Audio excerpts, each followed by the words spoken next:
Riddle me this, pod fans. What's 90 minutes long, arrives every Friday, and all about the Caped Crusader? Why, it's Blabbin' About Batman, the animated series, the newest Patreon-exclusive podcast miniseries on the Talking Simpsons network. That's right. For the rest of 2022, we'll be covering 8 of our favorite episodes of Batman, the animated series, with the same heavy-duty research, clips, and trivia you've come to expect from us. And if you sign up at the $5 level today at patreon.com/TalkingSimpsons, you'll get to hear each episode as soon as it goes live.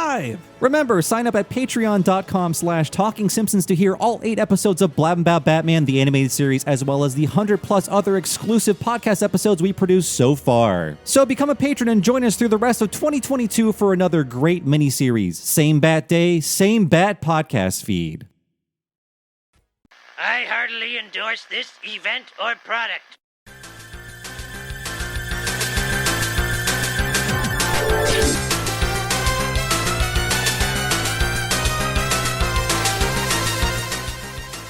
Ahoy, hoy, everybody, and welcome to Talking Simpsons, the podcast that makes sex look like a church. I'm your host, the sheep embryo addict, Bob Mackey, and this is our chronological exploration of The Simpsons, who is here with me today, as always. My money is quite gay. It's Henry Gilbert. And who do we have on the line? Our special guests. Of course, you have sexual predator Toby Jones. And you have Madeline Vertiqual Queripel. And this week's episode is Blame It on Lisa. Ma'am, would you be interested in changing your long-distance service if... What the... She hung up on me! What did I do?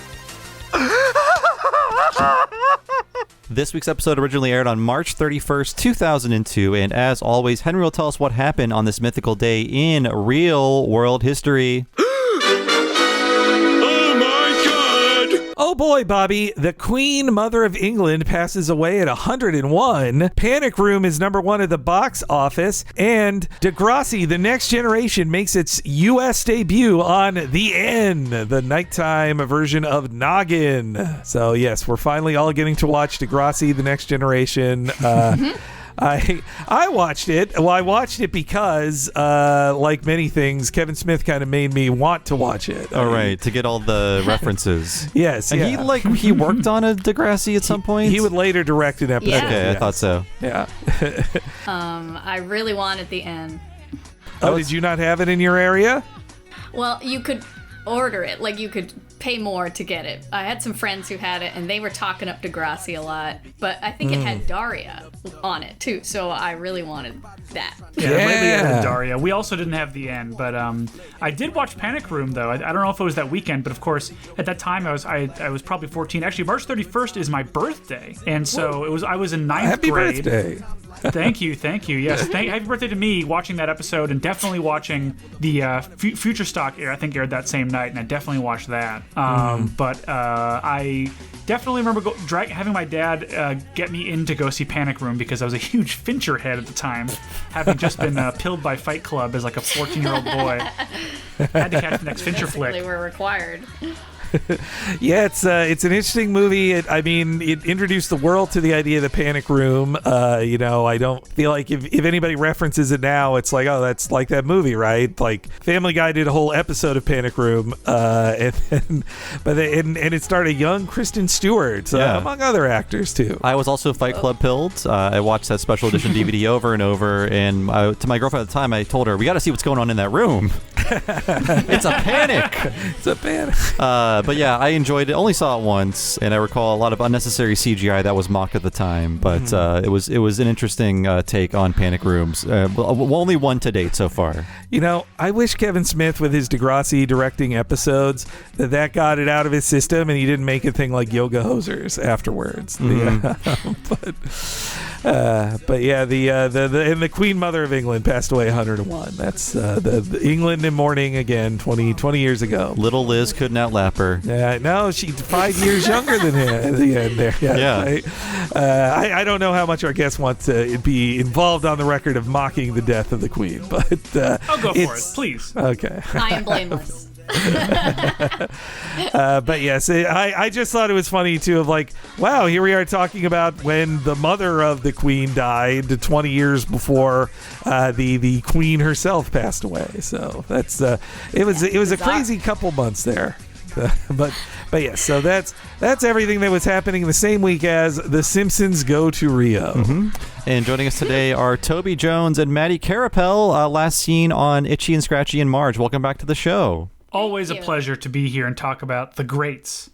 Yes, thanks so much for having me back. Yeah, it's awesome having you guys here. And, in case listeners didn't listen to the previous one, that was all about the world of animation, which you both know very, very well. Your work on shows like OKKO, Let's Be Heroes, The Infinity Train, Regular Show. My first question, though, is with that kind of background, how do you guys approach stories about characters, say, visiting places you maybe haven't been to before? Well, in my experience, we usually do it only if we have somebody involved who has gone to that place and has some experience with that location. For example, there's that Regular Show episode, Hello China, where Benson goes to China, and that was based on Owen, my board partner's experience teaching English in China. In most cases, normally, and so like when I was working on that one, having not been there, I just was more like in support of making sure his story was being told, because it's like, well, I don't have anything to say about this. I've never been there. Anything I came up with would be complete bullshit. What do you think, Maddie? Is that... Yeah, I think a direct experience is the best way to go, but maybe at least a consultant would be cool. Consultant? That's always something you can do? Yeah. Well, I mean, in this case, they consulted with like friends who went there on vacation like once. There's that. Yeah, That'd be great. We weren't doing this in 2002. Yeah, so we weren't being as sensitive in 2002. No, that Right. episode of Regular Show is such a great episode. We had Owen with you on another podcast and talked about it, but I mean, just that speech Benson gives about how you traveled all this way and nothing even changed, and like his freak out, that really spoke to me. I was like, oh, that's such a great scene of a high-strung guy. I hate to admit that the character usually in Regular Show I identified with the most is not one of the cool guys, but Benson. Oh, totally. Oh, Hey, yeah, we all want to absolutely. think we're Mordecai or Skips even, but we're all Benson. We're all okay? Benson. Or maybe Rigby even. Yeah, for sure. And coming up with that part, it was definitely collaborating with Owen to tell his story of what it felt like, being after college and thinking like, oh, I'm going to go teach English in China and I'm going to grow and change and be this better person, and being like, no, I'm still me. Shit, I'm stuck with this. I'm still Everywhere me. you go, there you are. I just wish Benson met Tom Servo. Yeah. Would they get along, or would they battle? Yeah, right? But Tom Servo would really get Benson's goat, I think. Maybe think they so. would commiserate being annoyed by Crow. Maybe that would be their common yeah, they ground. both, yeah. well, he is. I feel like Tom Servo would be another just wiseacre that Benson would see is wasting his time. I think. Yeah. That's true. That could be true. I think Crow is like the Rigby of the Mystery Science Theater group. You guys, it feels like a loaded question, but you guys are still plugging away in the world of animation too, and doing good stuff. Oh, yeah. Keeping, Plugging indeed. Yes, you can call us a couple of pluggers. Oh no, we're that old? Oh no. Yeah. So I'm trying to get my animated adaptation of the famous newspaper strip Pluggers picked up, and I'm hoping that the more I mention Pluggers, that the Pluggers crew will find out that I'm a really good match for the material. It's a good IP. It's especially funny because most of Pluggers is people sending in ideas for a strip. Yes, maybe if I send in my Bible concept for the Pluggers animated series to the Syndicate, they'll maybe want to team up with a studio and make my Pluggers show. Yeah. We've still been, it's so funny. We've done various podcasts since our last shows have wrapped, and we are truly pluggers. We are, I've been working a lot in development and hopping on shows and helping out, and I just joined the crew of Jellystone recently, which is one of the best shows out there right now. So that's good, and yeah, still working on our little projects. Is that accurate? Would you say? Yeah, they are little, aren't they? I think you could. I think Prime Video is ready for a Pluggers cinematic universe that starts with your show. PCU, I'm- not to be confused with With PCU. I'm glad you mentioned that, because I'm looking at Pluggers right now, and it's part of the Shooniverse, because the artist of Pluggers also does the comic Shoe, which is about like a duck journalist or something. Yes. I never knew that, but thinking it aloud, it makes perfect sense when I think on the art style. Dang. Whoa, I didn't know that there was a Shoe Pluggers connection. Whoa, I only knew of course, the crankshaft. Oh, what is it? Funky Winker Bean universe. We could do okay. So now we have a whole thing here where it's like it's 4-quadrant, right? It's for everybody because you've got it's like Garfield and Friends and U.S. Acres because you've got a Pluggers short and then you've got a Shoe short. You know, something for everybody. I think that really is anybody listening? Hello. You just need to fold it all in because there was already a Merryworth the Phantom crossover. That was great. So one more, just one at a time, get them all hooked up. That's where she advised the Phantom to kill himself. That's actually usually where she goes with her advice. Yeah. I'm not being dark. That's a Simpsons joke. Yeah, it's a Simpsons joke. It's a very rare Merryworth.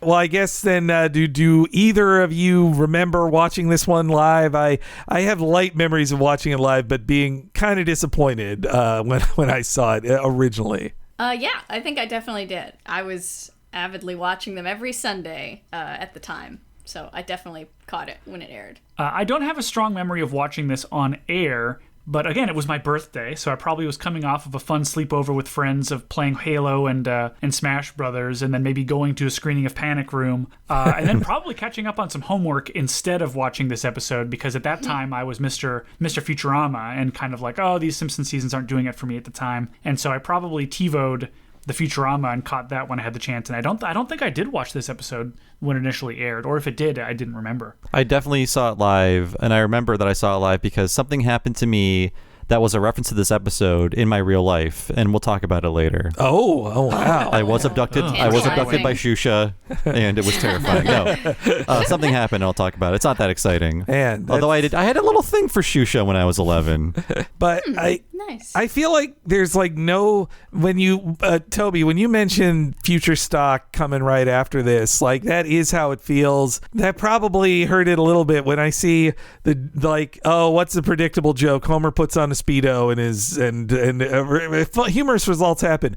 How does that compare to watching Bonitis, like the death of the death by Bonitis? That's so much fun. You had just seen Bonitis afflict that man, and then you're rolling into The Simpsons after King of the Hill. True. Yeah. If we were lucky enough to catch it when it aired at 6 p.m. in my time zone, you know, depending on the baseball situation. But no, I was like a full-on Futurama. I was in the fandom at the time. I was an obsessive, fully Mr. Futurama guy. I was on can'tgetoughnoughfuturama.com, you know, following it very closely. Obsessed with the Fry and Leela ship. Are they going to finally get together? So that was kind of where my head was at for sure at that time. Man, well, this one was one that I did watch, but begrudgingly. I did not like it at the time. I thought that it was just such a... I was like, oh, I'm sensing the pattern of the Simpsons vacation episodes now. Like I saw them go to Japan, and it was, you know, Act 1 is setting up for it. Act 2, they go there, and then it's just a bunch of like very light observations of a tourist. And I mean, we just had the Africa one at the end of last season, which at the very least, this isn't just all of South. It occasionally does treat Brazil as all of the countries below the American border, but Africa just was like, well, yeah, they went to Africa. You know, every part of Africa is the same. It's just Africa, the continent. By comparison, this is less close-minded. Yeah. Rewatching it now, I guess I was slightly less offended than I remember, but it still was like, boy, even to regular just Googling of things, I was like, well, that's wrong. Like, that's wrong. Yeah, and I just didn't like Tress MacNeille playing another orphan with big eyes. 8 years after Peppy, or 9 years after Peppy, whatever. Right, he's just a ripoff of Peppy, this Ronaldo kid. Yeah, I will say overall, having not watched that episode on its airing, and when you sent me this episode, and I saw what it was, and I was like, ooh, like I was concerned. But I will say it was better than I expected. There were some good gags in there. But there are certain genuine chuckles. Couple genuine chuckles, which we'll go over. But yes, the things you mentioned are also prominent and present within the episode. So, you know, a little from column A, a little from column B. Though watching it again, I forgot that the phrase, don't be sad, it's Carnival, has been stuck in my head since I watched it originally. It is a fun thing to say. Yeah. For the longest time, this episode's title means nothing to you unless you know about the horrific movie it's based on. Yes. So I always confused Make Room for Lisa with Blame It on Lisa, and yes, it's based on Blame It on Rio, a comedy that should be arrested, based on a French film. Oh, it's one of those. Yes, it's like, it's one of the many movies from that era. This is one of the last ones where it's like, what if an old man fell in love with a girl? Well, she's actually an actual girl. She's not actually an adult. She's a 17-year-old. A 17-year-old actress who they got special permission to do nude scenes for her in it, and she has sex with Michael Caine. And let's take a moment. Can you define the special permission? Did they like go to the police The and president say like, said it was fine. just this once? Can we like do something illegal on camera? Like somehow they got a judge and her guardians to sign off on it that she could do a nude scene in the film. It's to describe it is insane that this was like a major film starring Michael Caine in it, like and that this was a movie. And it's about like it's the comedy version of American Beauty, I guess. Like American Beauty, well, honestly, American Beauty thought it was funny too, I guess. But I mean, at least Woody Allen in Manhattan, you didn't see the naked body of the teenager he was dating in that movie. Yeah, it's true. This is a step farther. So he's our hero. Patron saint of this podcast. That's one of my favorite Simpsons jokes about him, like that when he says, "Wow, what did I do to deserve this?" Oh, right. Like, But yeah, don't look up Blame It on Rio now, folks. You'll be on a list. Don't do it. But I will say, if you want to know what it's about, We Hate Movies, friends of the show, have a very funny episode about it, and they're just recoiling in horror throughout all 2 hours of their podcast. Oh dear. Same with like that. It's in the same department as the Getting Even with Dad. No, not Getting Even with Dad. My Father the Hero. My Father the Hero. Yeah. Thank you. Yes. Yeah. You have to know all of these comedies that should be illegal. Yes. Yeah. Yeah. Katherine Heigl. I think Even she's. with Dad should be illegal. No, not that one. I Yes. DVD of Getting Even with Dad. We're holding Ted Danson accountable on this podcast. No, I believe Katherine Heigl either naked or nearly naked in that movie, and the camera is all over her teenage body in that movie. Yeah, it's these are uncomfortable films. Fortunately, not much of that was actually referenced in this episode of The Simpsons. Just title wise. Yeah. It's written by Bob Benditson, which Bob already talked about in a previous episode. But the short version is, and they even just say it on the commentary, it's like he was Al Jean's boss on Alf, and so they threw a script to him. Which again, I'm just like me and Bob were saying this beforehand. It's so much better now that they actually give their freelance scripts to starting writers or people who could use a Simpsons credit, as opposed to a guy who was the head writer of Alf getting a job in 2002. Yeah. No. What about the poor little people who already ran a show? I'm between running shows. Yeah.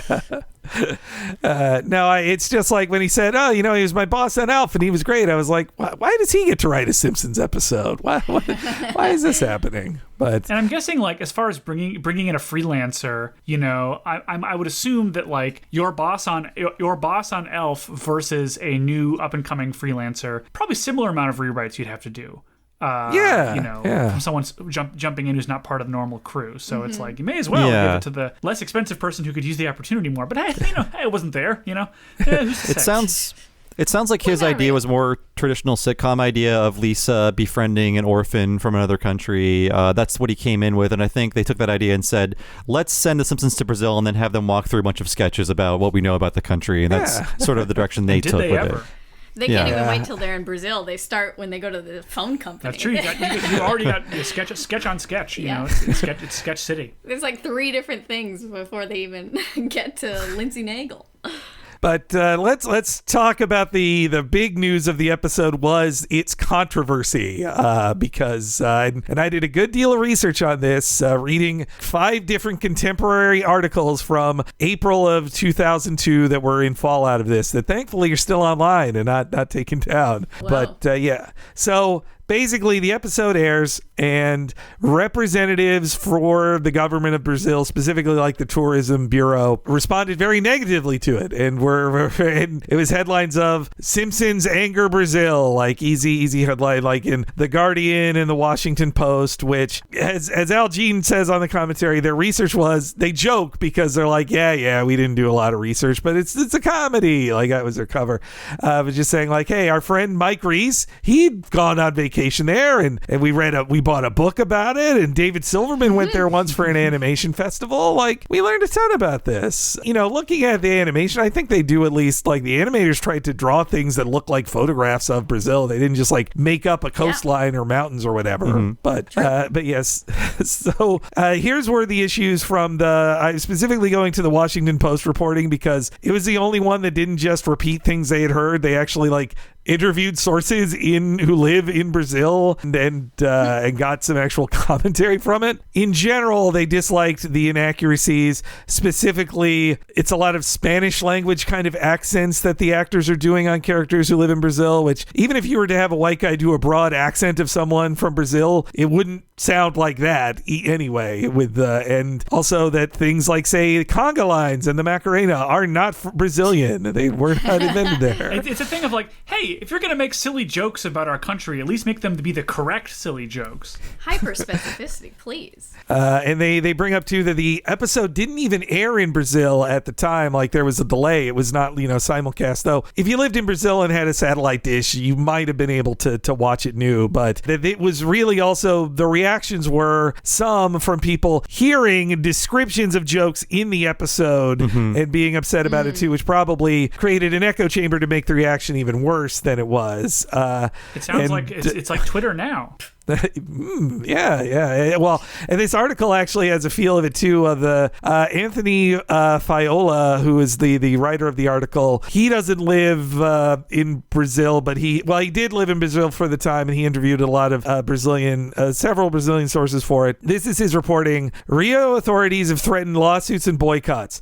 Cariocas, as the residents of the city are called, are so furious that they seem poised to brush the sand off their thongs and take up arms against Bart, Homer, and the gang. I was like, wow, what the hell is this? They really do wear thongs. That's some very colorful writing. Yes, yeah. He continues. After a week, things have cooled off a bit. Jose Eduardo Juniel, please forgive me if I'm mispronouncing that, Rio's Secretary of Tourism, had threatened to sue Fox for damages. Now he is simply calling on the show's producers to donate proceeds from the episode to the poor of Rio, whom the show's producers seem to be so concerned about. So yeah, it's interesting. In 2002, the claim was not this is kind of racist. It was, this is hurting the tourism industry. Yeah. But now I think they would examine, like, you're white people writing this show, don't make these jokes, don't have these people voice these characters. I think that would be the concern, not like our economy's in shambles thanks to the Simpsons. Yes. Also, Al Jean mentions on the commentary that the threats of the lawsuit, he had to be told by Fox lawyers of like, well, technically a city can't sue you for defamation, so don't worry about it. First they piss off So New Orleans, you can say or do anything you want about a city and it'll be fine. Well, at least legally speaking, yes, seemingly. But and here's the last bit from it. He was also demanding an apology and got one of sorts. Quote, "We apologize to the lovely city and the people of Rio de Janeiro," said the show's producers in a statement. "And if that doesn't settle the issue, Homer Simpson offers to take on the president of Brazil on Fox's Celebrity Boxing." So that was all the comment they publicly gave to it. LOL. Yeah, so, that certainly was a show.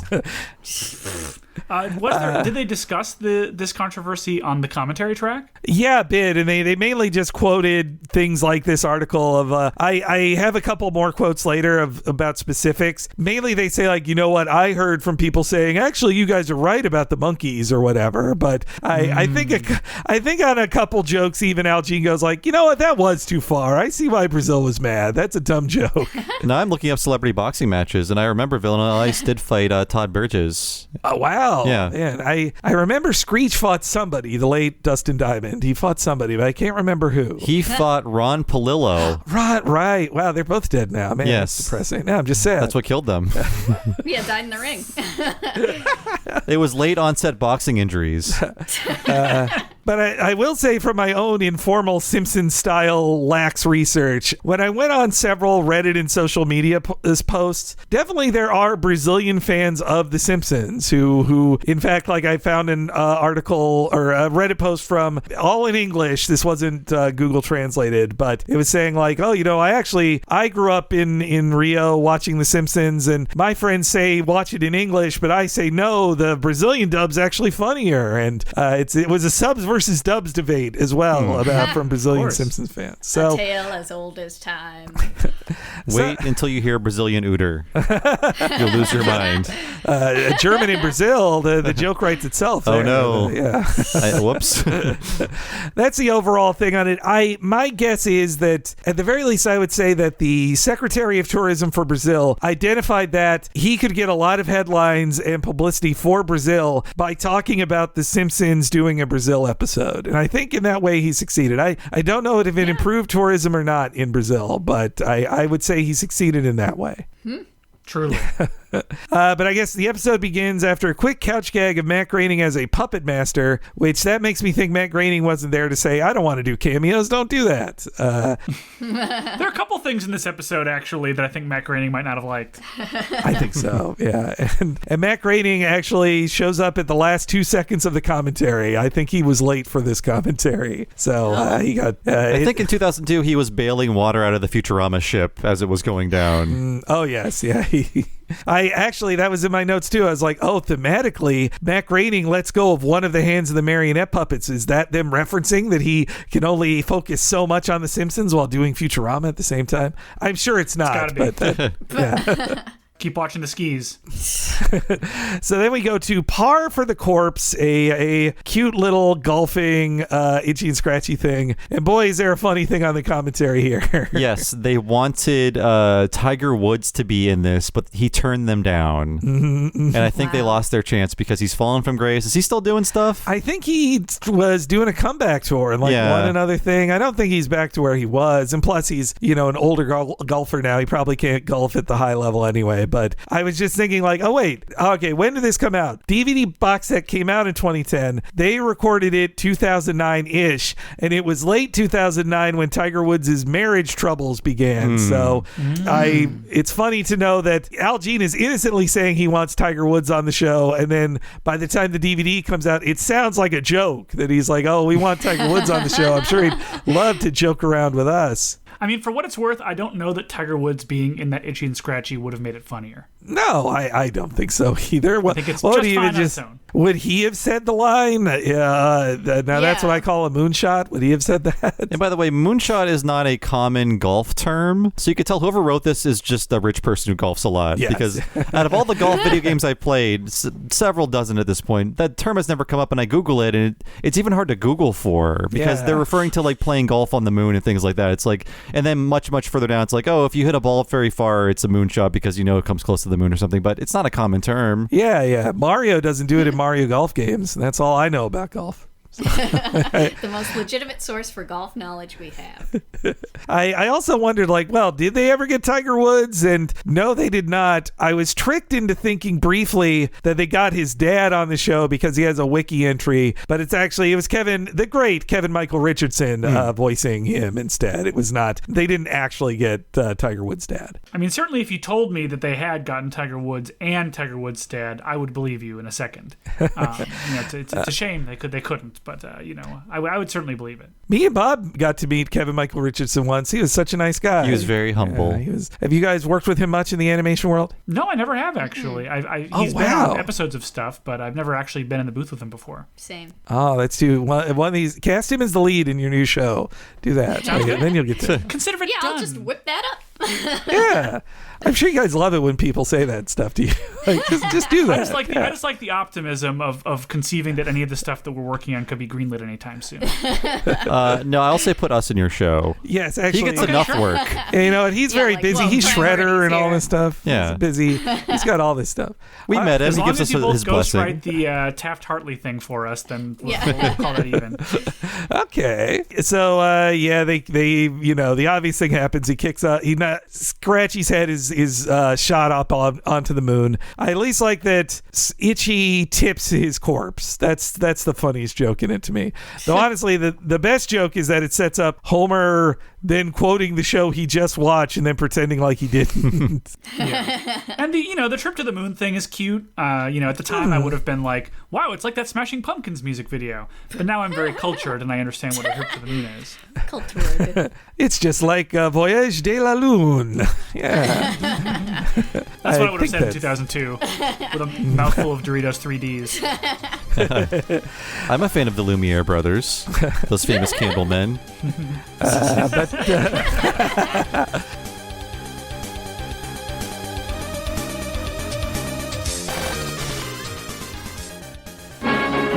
The Simpsons will be right back. A new Malcolm in 30. Now, can he keep a secret? Nope. It's a new Simpsons.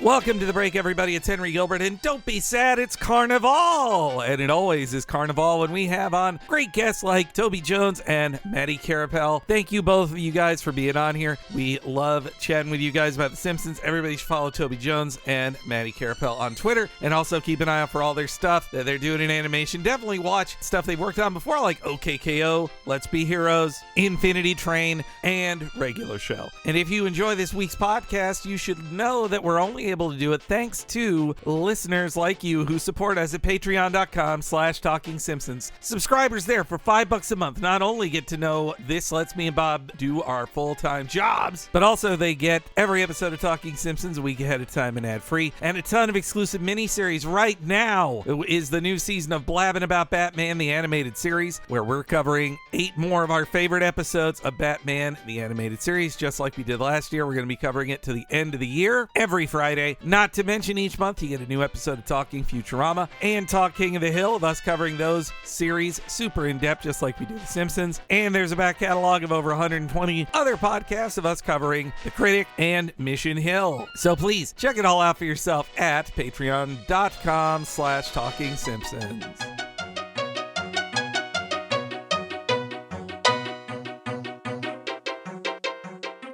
But if you want something even nicer than a flying nun, you should sign up at the premium level at patreon.com/Talking Simpsons, because you get all the $5 things I just told you about, and then you get our exclusive monthly extra long podcast, What a Cartoon Movie. Me and Bob covering an animated feature film just like we do The Simpsons, often over 5 hours long, sometimes even over 6 hours long. This month is the 2012 Leica classic, Paranorman. The month before, the 1986 toy commercial that we all remember, the Transformers, the movie. And at the end of this year, we are covering the New Year's holiday classic, Tokyo Godfathers. There's so much awesome stuff there. Over 4 years of What a Cartoon Movies. I would say at least 250 hours of exclusive podcasts of us covering stuff like Who Framed Roger Rabbit, Beauty and the Beast, Rudolph the Red-Nosed Reindeer, South Park Bigger, Longer, and Uncut, and so many more. Please sign up today at the $10 level to see all of that great stuff. One more time, that's at patreon.com/Talking Simpsons.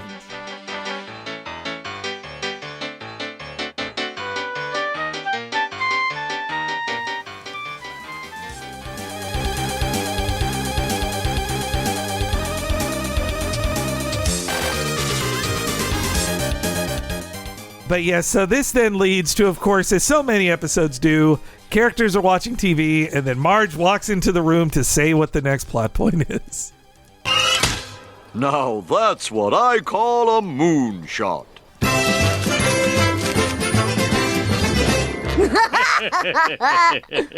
Now that's what I call a moonshot. Dad, that line was in the cartoon. I'm pretty sure it wasn't. Our phone bill is $400. They charged us for a call to Brazil. Why did you make a prank call to Brazil? No, sir, I didn't. Choke on your lies! Homer, they must have made a mistake. We'll just go down to the phone company and straighten it out. Which phone company? There are hundreds of them, and they all keep changing their names. I think we're with Comquack. No, I think it's Niagular. No, last week they became Vertiquam. I like that this scene ends not with their funny joke names, but with them noticing Homer is still sobbing and them looking at him, somewhat concerned. Yeah. It's an extremely relatable situation. They do keep changing. They do. It does. It is like that. Those are all quality merger names. Comquack became Zovuvaz. That's a great one. I'm definitely at the point now where I'm used to just like getting a weird letter in the mail that's being like, did you know that your cable internet is now with this guy? It's like, okay. And I don't even remember who it's with anymore. And of course, now our lives, Maddie and I's lives, are entirely dictated by the whims of these horrifying mergers. So it's more relatable than ever. Ha ha. Ha ha. Tee hee. I was used to more of my student loan debt being sold around the country and getting a letter in the mail saying, the business names sound so made up, they don't mean anything. Like, Navient owns your debt now, and also Nelnet does. Yes. Like, what do those words mean? Navient. Have you considered writing them a personal letter just to like get to know them? Maybe you could learn something. I also had a personal connection to this too because there was a family friend who worked at Alltel, another of those at the time, and we knew Alltel because that was also the name of where the Jacksonville Jaguars played, where I grew up. I was like, wait, what did happen to Alltel? And like the simplified version is it bought a bunch of things, including like CenturyTel and Liberty Cellular, and then it got bought out in turn by AT&T and Verizon kind of at the same time, and then that got shut down and turned into another thing. It's like I was like, wow, Alltel is like 8 names ago of phone companies. And once AT&T bought all the phone companies, then they turned their eyes to Hollywood, sadly. Yep. And did nothing but great Yum, things. yum, they said. Can't wait. I do have a personal tale regarding phone bills, if you'll indulge me briefly, which is that one summer, the summer of the year 2000, my family was staying at a lake cabin for the summer, and I was using the internet, the Dreamcast internet, which was connected to a phone line, and using that every single day to go on anime message boards and talk about Evangelion. Every day, message boards on my Dreamcast internet, until one day a phone bill came in, and it turned out that all of the internet that I was doing for the entire summer was on a long distance number. And there was a massive, massive phone bill, and I got in tremendous trouble, and I had to get my Dreamcast internet taken away. To add a little bit of color to this, I remember that the news came when I was watching the live premiere of Daria Is It Fall Yet on MTV. That's when the hammer went down and all was revealed. Oh no! That I was unknowingly doing hundreds of hours of long distance numbers on my Dreamcast internet. So this storyline really spoke to me. Each GIF of Ray cost you $120. Every time I downloaded an image of Ray and used it as paint in Jet Set Radio, it cost me more money. We're not doing this anymore with long distance stuff. There used to be long distance wars. Now, literally the only person to actually call on the phone is my parents. Mm-hmm. Everyone else, it's like, well, we all use Discord or Skype or whatever else we could just do over Wi-Fi. No one's actually using phone data to make phone calls. It's funny because it's like no one. I bemoan the fact that media has no value anymore. Like it's it's so much harder to make money off of like music or other kinds of media now because of the way streaming services have bottomed them out. But I don't feel bad about not having to spend money on that bullshit anymore. Mm-hmm. Yeah. Well, no, the only people who call me are parents or somebody trying to steal something. Oh, yeah. Never answer your phone. Yeah. Never. Yeah.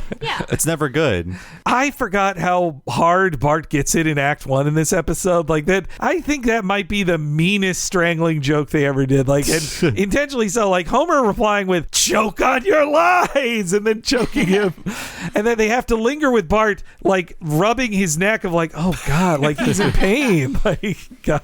It's a dark opening, but then there's an even meaner Bart joke later. Mm-hmm, yeah. But yes, they head over to the cell phone company. We get a lot of very 2002 era cell phones that they walk by. And they also walk by a Futurama joke where all of the operators... Oh, yeah. I mean, a joke as a joke straight out of Futurama. Yes, they certainly do. Yeah, all of the operators are robots, but they're all like designed to look like the Lily Tomlin character from Laugh-In. Yes, yeah. Ernestine, and I was looking up sketches of that character. She sticks her tongue out too much. It's gross. That always bugged me as a kid too. Yeah, I never liked it. She's like a saucy, not receptionist, but telephone operator. And Henry's like swiveling his head around and sticking his tongue out. Don't please stop, Henry. Sorry, yes, yeah. It's disgusting to see it on anyone. She's always chewing on her tongue while talking to some celebrity. And she sounds like Julia Sweeney's Pat character, but like a little sexier. She's sexing it up a little, but I don't care for it. Sexier? Sexier than Pat. Yeah, I just love.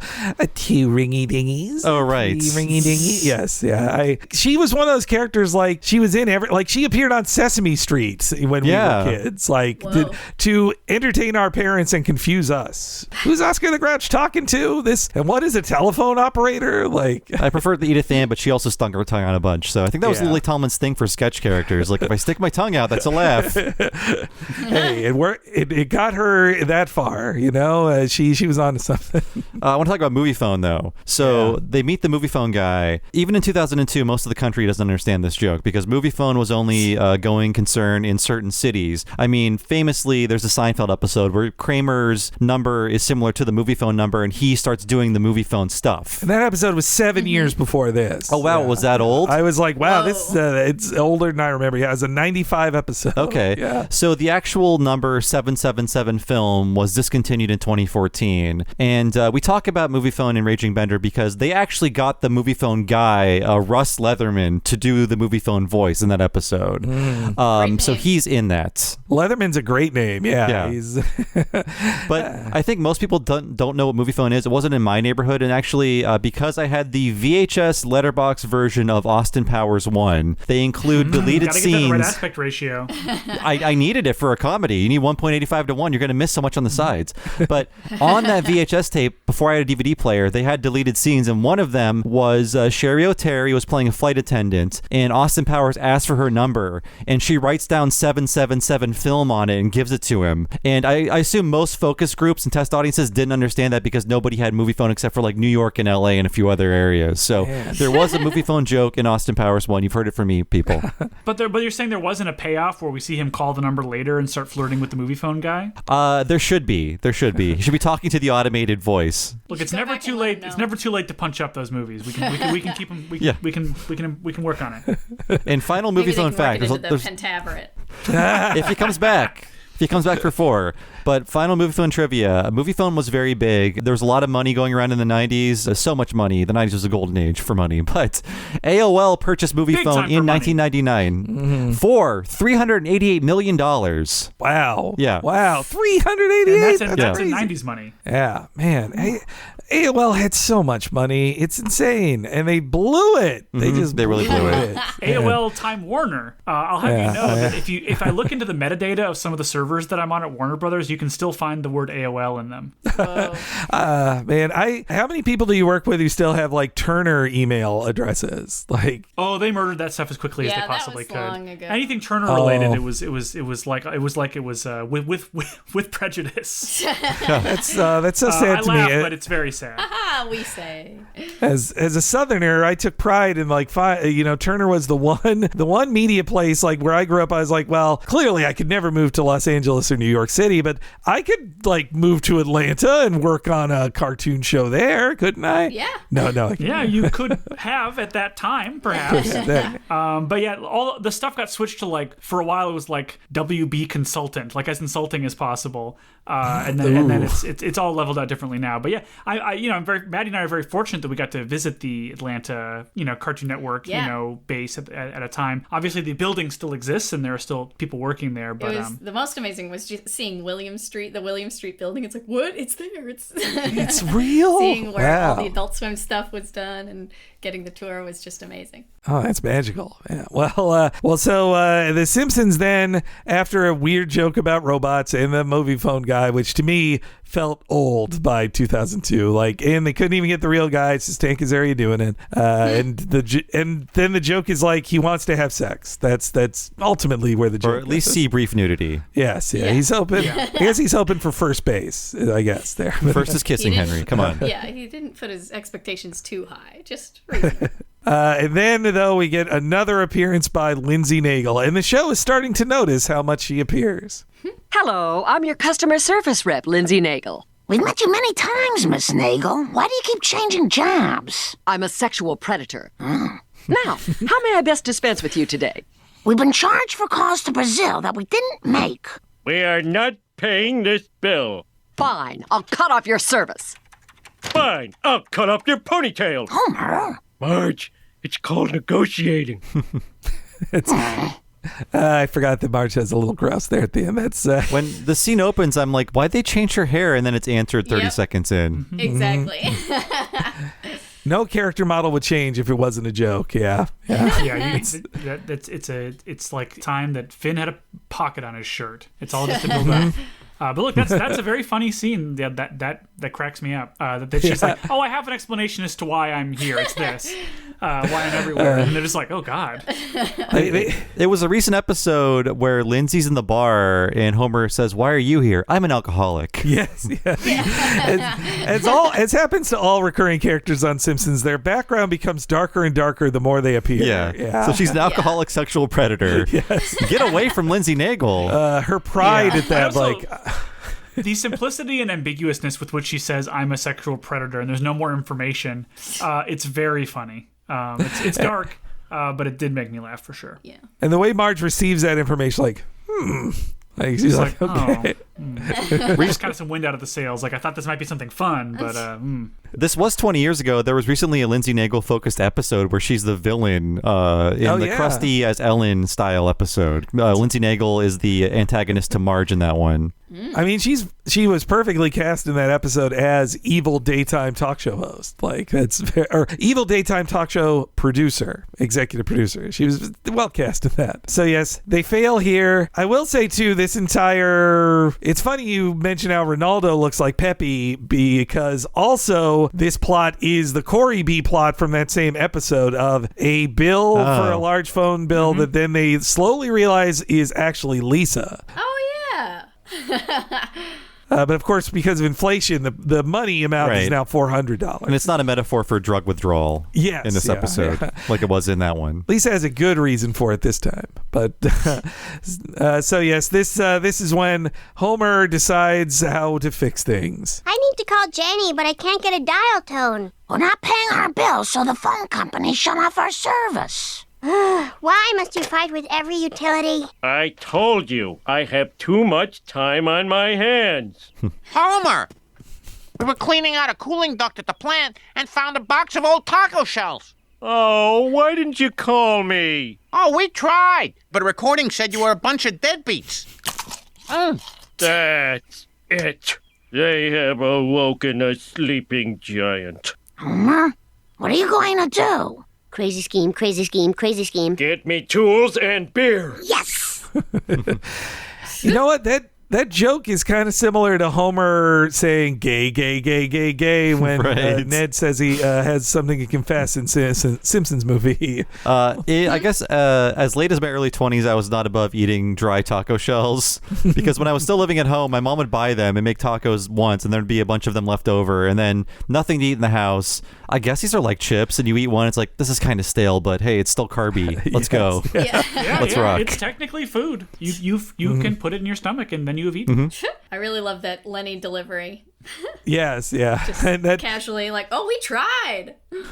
And he's just chomping on an empty taco shell. He never filled it. He just walked around with this empty taco shell. Irradiated old taco shells. And also similar to the end of Lisa versus Homer in the Eighth Commandment, or Homer versus Lisa in the Eighth Commandment, this involves Homer climbing up something and messing with stuff he doesn't understand. It also shows you talk about inflation. Before the joke was Homer just cuts the wrong cord and lights go out. But now it's like, no, Homer has to be electrocuted for a long amount of time and many times. But I got to say, by the fourth time, I was like, this is funny. I'm laughing. I like the pacing. Yeah. Yes. When he said, let's try red again, like after climbing up, is that after climbing up again? Yeah. Okay, yeah.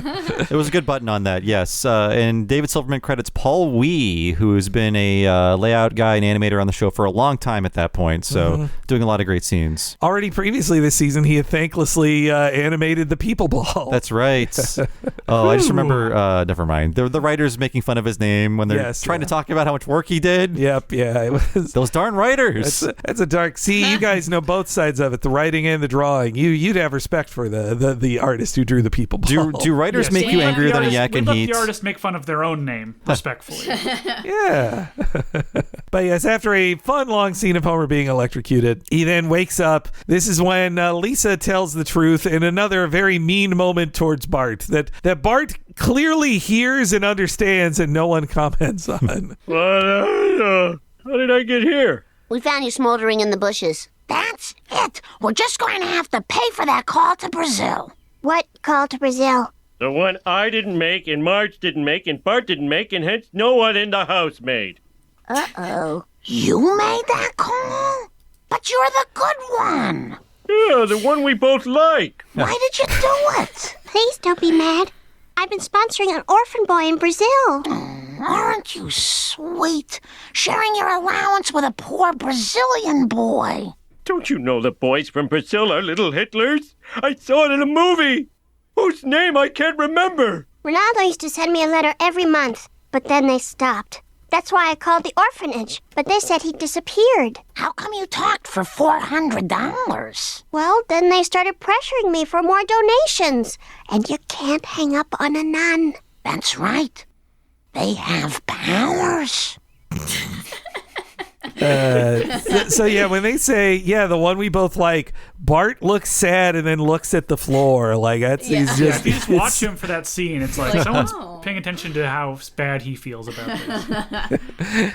The reveal that it was all Lisa, but that it was an orphan. I will say on my first watch, I thought the show would go in the more South Park's direction, that it was all a scam, that the orphan was scamming them and the orphanage was a scam too. But at the very least, they don't go in that direction. The Catholic-run orphanage is nice, and the good things happen to the boy ultimately. And yes, Homer is referencing the 1976 book, 1978 movie, The Boys from Brazil, about cloning Hitler. That's the. I didn't know that. I didn't know what it was referencing. I just assumed it was a very 2002 style Hitler non sequitur.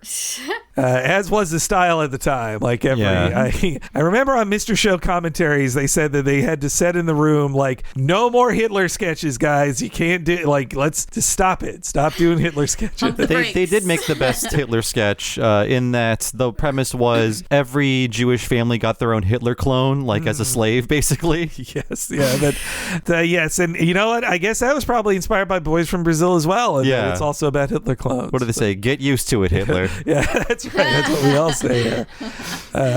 So yes, we then have a joke about the little write-offs as we play the video, and it's like it's Tress doing another little boy voice, and Tress MacNeille's very good at it. But obviously, these days, they do not cast Tress MacNeille to do ethnic voices anymore on The Simpsons, thankfully. It was a different time. It's been 8 or 9 years, I think, but she is kind of just doing the Peppy voice. Yeah, if Peppy and Ronaldo met, it'd be an amazing team up. I do like her little improv scatting when she's doing her samba dance. That's very cute. But pretty cute. I think that's what annoyed me when I saw this in 2002. I'm like, well, this is Peppy. It's true. Yeah, he lives with Tom now, the non-Tom Cruise man. That they at least they are correct when they call his little footwork adorable. And he says the shoes will last for 1,000 sambas as opposed to 1,000 summers. And samba is a dance that originates in Brazil. So we got one reference. They got one. Slam dunk, guys. I did laugh at the joke where the monkeys do chase him into the building, and he slides the who's the cameraman number one, but never mind. But he slides a little keyhole over, and he goes, "I am like sugar to them." It's a good line. And also, primo zoom in. Yeah, I wanted to say there's a lot of must have been very difficult zooms. You can't tell though. You don't even see the line weight change when they zoom into that. Ooh, juicy. Yeah. And this is the last pre-digital season too, so that's all on cells. They knew what they were doing. Yeah. We should fear monkeys. This episode is teaching about monkey awareness because monkeys regularly do just snatch babies and kill them. One happened in July of this year. Like, a baby was snatched and then thrown off a roof by a group of monkeys. Jesus. So watch your baby around monkeys, mothers and fathers. Wow. Shocking. Here we were just having fun with monkeys in this episode. I was trying to look up baby kills monkey news story, and many popped up. So. Wow. Holy crap. No. Look, this is the internet. It just gives you what you want to hear. You want to hear about babies being killed by monkeys. You can find it. Now Amazon's going to link me to all the baby killing monkey books in my email. So I just want to hear about the one. Sorry. Oh, no. So the monkeys were a big sticking point for Brazilians who were talking to the media about being upset at this episode, that they thought that this took a couple stories about monkeys in Rio, wild monkeys in Rio, and turned it into make it look like an epidemic. It made it look like a scary place. So it happened one time. So this is from the Washington Post reporting again from 2002. Quote, I see monkeys in trees in front of my office all the time, and there are monkeys in Copacabana too, said Paula Gobi, an Argentine journalist who has lived in Rio for 16 years. I think it's fantastic, something to be proud of. But you listen to some of the authorities who are now trying to pretend the monkeys don't exist, and you just have to wonder what is going on in their heads. So no, monkeys are terrifying. I remembered another news story, not quite as tragic, in which a town in Japan was being menaced by a gang of monkeys. 50 monkeys. They were breaking into your apartments. They were breaking into your schools. They were scratching you, stealing your food, attacking the elderly. That is not We cute. need to destroy monkeys. Keep them in zoos. I mean, think of the pros v cons of monkeys. I think it's clear. Yeah, so yes, at least the Washington Post article, which I read you another part that makes you go like, this writer seems to be on the Simpsons side here. But here's another quote from a person who has lived in Rio for 16 years of like, no, there are monkeys there. It's real. But I definitely think that animators like Bart love monkeys. Yeah. I think it's funny. And so the second they read like Rio has monkeys, all right, that's 3 monkey jokes getting in this episode. And really, I mean, they were at the here. time, you can't not. And monkeys were here first. If anything, we deserve to be attacked and have our babies thrown off of buildings. We had it coming. They ask Lisa how many people live in Brazil. She says 156 million, which, according to online studies, that was the number in 1993. By 2001, it was 177. Today, or as of 2020, 212 million is the population of Brazil. That is compared to America has 329 million as of 2020. So, wow. So, it's a lot of people live there. It's a big place. Yes. They decide that the Simpsons are going to Brazil. I am like sugar to them. Oh, that poor little boy. We've got to find him. How many people live in Brazil? 156 million? Oh. Well, we've got to find him. What? I'm really concerned. Fine. I want to meet monkeys. I don't know. It's awfully expensive to fly to Brazil. Not if we buy our tickets on the internet. It's really cheap if we change planes in Phoenix, Honolulu, Sun City, and East St. Louis, spend the night in a haunted house, and leave right now. Then it's settled. The Simpsons are going to Brazil. And I'll have been on every continent. Except Antarctica. The Simpsons are going to Antarctica. Next year. This year, Brazil. I like the jokes about the clearly done for commercials statements of the Simpsons are going to place. I like those. Yeah. I like the delivery, and also going to say I really like that the concept of buying airplane tickets online is sort of new at the time. Yeah, I'm glad you mentioned that because this was around the time in my adult life where I started flying a few times. I had never flown before. In the past, you'd have to call an airline, get a travel agent, but this thing called the internet came around, and there were sites like Priceline with Captain Kirk doing the ads, right. and they would give you actual good deals, but now every one of those sites gives you the same prices as the airline because the airlines learned we have competition now. If people book directly through us, they're going to learn we're much more expensive. I wonder how those Priceline sites even exist now because, when I search that, Google just takes me to Google just has the first results. Here's all the date. This is the date. Yeah. They've got it covered, and it's total ripoff, especially now. But yeah. Oh yeah. You know what? Now I pay the premium for a direct flight. Any of these any one layover, I'm like, no, never. Oh, I've evolved into business class Bob. Business class Bob. Yes. Yeah. Lookout worlds. I'm getting leg room. Oh, honestly though, it's true. It's I see flights with multiple connections. It's I would rather fucking die. Yes, the clock is ticking on my life. Yes, I don't have this time to waste anymore. The thing is, every connection is a multiplier of the things that could go wrong and further ruin your time. It's I will do anything to avoid angering the multiplier. And everything goes wrong on flights now. So yeah. Now Brazil, these days I mostly know about it because every new COVID variant comes from the body of the president. Because He has gotten COVID about 34 times. Yes. And whenever you see him, he's in a hospital bed, like giving a weak thumbs up. Yeah. But out of any world leader, you see news stories like, oh, Nancy Pelosi has COVID or Joe Biden has COVID, but every 3 months it's like he's got COVID again. Why are we still reporting on this? Everybody thinks he's going to die. Like so many times it's like, oh, Bolsonaro's dead this time. Like, nope, not again. And he's a sickly fascist, but he hangs on though, that guy. Aren't they all? Damn. And also, you know what? This promise of doing it next year, not the case. But in season 23's A Totally Fun Thing Bart Will Never Do Again, the family is stranded in Antarctica. So it took that long. That is the episode that is not good about Bart faking a disease on a cruise ship to keep a cruise going longer and longer. Oh, it's not fun to watch after COVID, right? Yes. Yeah, it's a tough watch. Oh, no. That's rough. The rhythm of the joke where it's like, this year Brazil. Very funny. Yeah. Oh, and also another East St. Louis bashing here on the show, that it's actually the below Sun City, the place in South Africa, apartheid South Africa people did not want to play. Now, but yes. So then come back from the break. We have another very 2002 joke about Who Wants to Be a Brazilianaire. I'm angry that they stole the word Brazilianaire from Dan Aykroyd's Nothing But Trouble. Because all their best stuff. That's the other major Brazil influence I can remember is those characters from Nothing But Trouble. Yes, the actor Taylor Negron is in that movie with another actor. They're Brazilian millionaires, and I think Demi Moore calls them Brazilianaires in the movie. Wow. So there you have it. I watched the movie a lot on Comedy Central, okay? Look, they owed the Dan Aykroyd estate a lot of money for stealing his intellectual property. So they then talk about travel tips for Rio. I will say I Googled this. Lisa says, don't drink the water. According to travel sites, tap water in big cities like Rio de Janeiro is safe, but apparently is known to have a little bit of a chemically aftertaste to some, and that they still suggest, you might want to stick with bottled water, but they don't seem to indicate that it will give you like digestive issues from drinking non-bottled water. Yeah, it might taste bad. I mean, I go to Vegas and the water tastes horrible. I hate the taste of water in Las Vegas. It's my understanding that everything tastes bad in Vegas, including oxygen. I mean, it's powerful oxygen they're putting in there, but also everybody can smoke everywhere, and so everything smells like smoke. It's one of the only places I can still go in America where it's like, oh, it still smells like an ashtray. And yes, Homer failed to learn what he learned on his trip to Australia about the reverse seasons in the upside down world. Right, he brought that sled with him for no reason.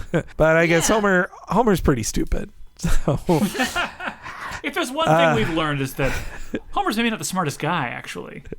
So then they do have a joke about Bart becoming fluent in Spanish via Español para Dummies, hosted by Bumblebee Man. And this is when they get in the joke that shows they knew it, which is, many Americans say, like, do you know that in Brazil they don't actually speak Spanish? Like, at the age of 19, it taught me that fact. Yeah, I know. It took me a while to learn too, but I think I learned it in Spanish class. But don't think this will help you in Brazil, guys. Like, I looked up, like, I was like, okay, well, Spanish, it could be like, is it the second most spoken language in Brazil? No, not even like third most. Second most is German, apparently. There it is. Yes, look, hey, and third most Italian. And let's not investigate this more on these things, okay, guys? But this is a real website. This is a real website I visited about the Spanish, or what language is spoken the most in Brazil. Yeah.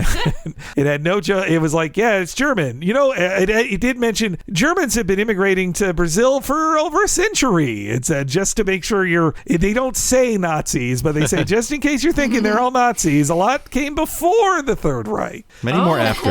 Of course. Yeah. Yes, of course, Mr. Website. I believe you. Yeah. And so Homer then demands Bart unlearn Spanish. Yeah, this brought me back because it's 2002. You don't have a seatback screen in your phone, in your airplane seat. You have got a phone sometimes. Yeah, the old plain phones. Man, talk about phone bills. Jeez.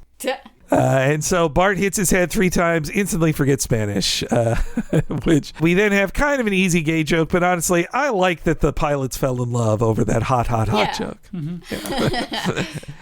Yeah. I know you're supposed to go like, you gay people, but I'm like, no, these two love each other. They didn't push it too hard that time. Mm-hmm. They didn't start making out and crash the plane or whatever. And of course, just straightforward. That Buster Poindexter song, Hot, Hot, Hot, it is not about Brazil. It is not. I mean, we'll get to it. He's not Brazilian. The original performer isn't Brazilian. And it was a big mistake. I can see why Brazil got mad at hearing that song in it. At first referenced by the pilots and then played out loud. And so they then cut away to Maggie changing her own diaper with Patty and Selma, which is kind of funny. I like she puts it on inside out and then they go like, so helpless. Honestly, I was getting sick of Brazil. I wanted them to cut back more to Patty and Selma and Maggie and find out what they were up to. Hey, it's the rule of ones. You cut back one time. Yeah. Quick side note, I've just recently been watching some MacGyver for the first time. It kind of rules. Oh, wow. I kind of love it. I just watched an episode where he fell asleep watching a Western and imagined a whole episode where he was on the frontiers of Montana and he, defeats an evil cowboy and meets the guy who invents the Swiss Army knife. So, pretty great. Wow. Suffice to say, Patty and Selma are They're right. onto something. They were right.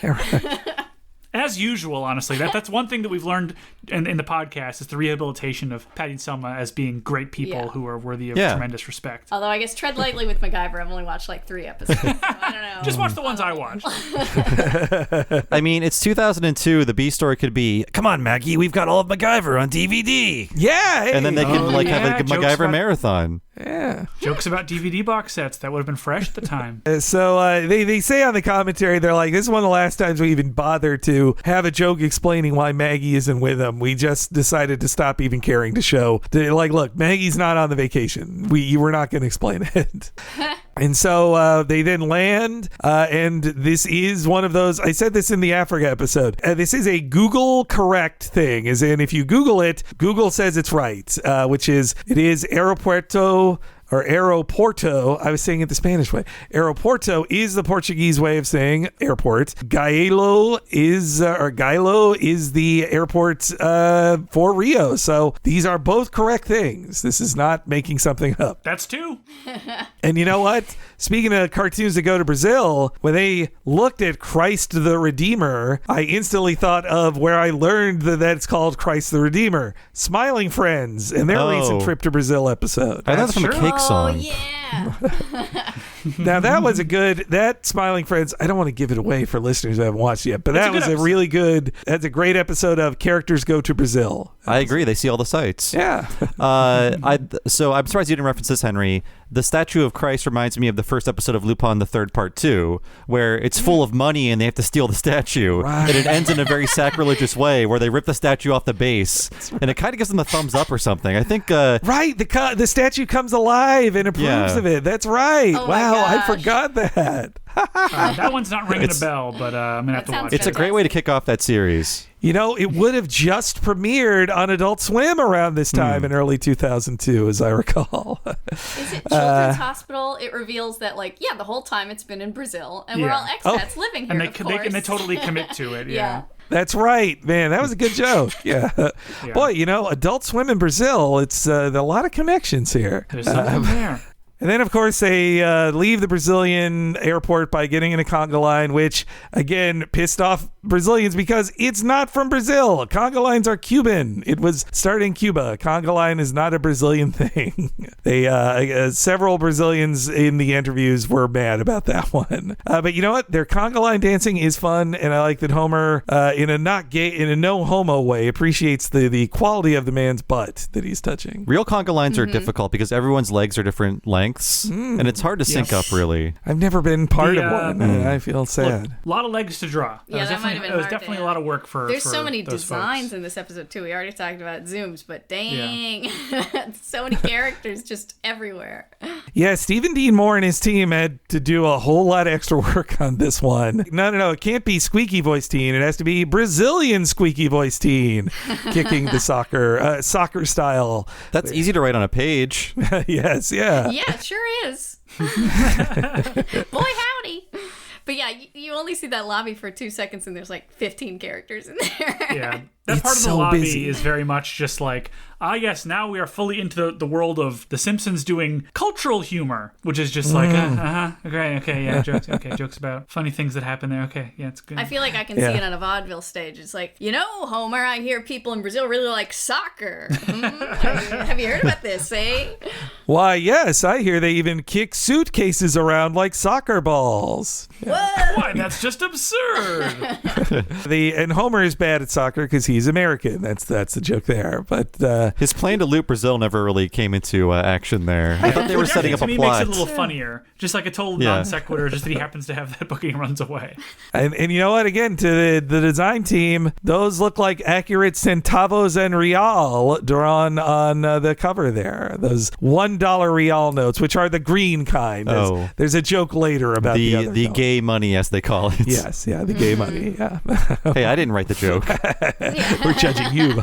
And hey, we're talking about things animators are good at. If you tell the Simpsons animators that you want big boobs moving around, they deliver. They deliver. Yes, they parodied Shusha in which episode? Some Christmas episode? The Grip of the Magi, maybe? No, it's Marge Be Not Proud. Yeah, that long ago. Wow. Yeah. I mean, her show ended in 92 in Brazil. It's like the most popular Brazilian show of all time for kids, and she's like a multi-millionaire. They tried to do Shusha in America in 93, and that's when I watched Shusha, and I was like, the show is for children, but I like the way she's dressed. And I'll tell you what. I like Bart in this episode. She was not this racy on the show. At best, she had like very high shorts and like go-go boots, and maybe she had her like bare shoulders and arms, but she never had like, her breasts were not on display. Right. They were usually covered up, but she was a very attractive woman, the kind you would not see on like a Sesame Street show, and it was like them trying to bring that kind of entertainment to America, but it really failed here. And she has a movie in Brazil as well, Super Shusha. Wow. Yes. Look that up on Letterboxd. Yeah, she was apparently, while hosting the show, she did a Brazilian Playboy shoot as well, and also apparently early got famous for dating soccer player Pele when he was 40 and she was 17. Ooh, don't do that. Yeah, more like blame it on Pele. Yeah. Yes. Also, from the Washington Post 2002 article, they mentioned that various of her male co-stars have posed nude for Brazil's gay magazines, which I was surprised by that. But hey, I think that's equality. But if it's the guys, if the guys on the show have to be hot enough to be in a gay magazine to match the hotness of Zusha. If you're going to look up First Couple Hundred, it's Shusha. Shusha, not Zusha. Sorry. Also, if you want to look up any Shusha clip, there is a very unhappy Mary-Kate and Ashley Olsen on her show on a guest appearance. You have to see this clip. They look miserable. They don't know where they are. Some awful agent probably shoved them on stage. They look like so unhappy. That could be their villainous origins. Is this like Full House era? Yeah, it would be 93, so Full House is still on the air. And a few years away from being canceled. So yeah, very, very young, but also very unhappy, deeply upset by being on the Shusha show. And yeah, the alphabet letters that the women are suggestively rubbing up against, it is accurate because the Brazilian alphabet uses all the same letters as the American one. So that is also accurate. We get to hear the dancing flamingo saying tuki tuki tuki, which it's clearly Ronaldo's voice, though you don't really catch that in the moment. You're so desensitized to Tress McNeil at this point. You're just taking it for granted. Yes, it's just another Tress voice. Yeah. We haven't said this before, but I believe he's named after the Brazilian soccer player Ronaldo, who would later be on the show in a guest role. So I'm pretty sure that's where his voice comes from. I think you're right. I think, this is again where, the Chiquita banana isn't exactly not Brazilian, I suppose. She seems more Caribbean to me, but it's where we get another reference. I'm Chiquita Banana, and I'm here to say, I will eat this Toblerone, and I will not pay. Guys, while you're singing and dancing, somewhere out there, Ronaldo is waiting to be found. There he is! Oh, wait, you said brown hair, right? What a charming neighborhood.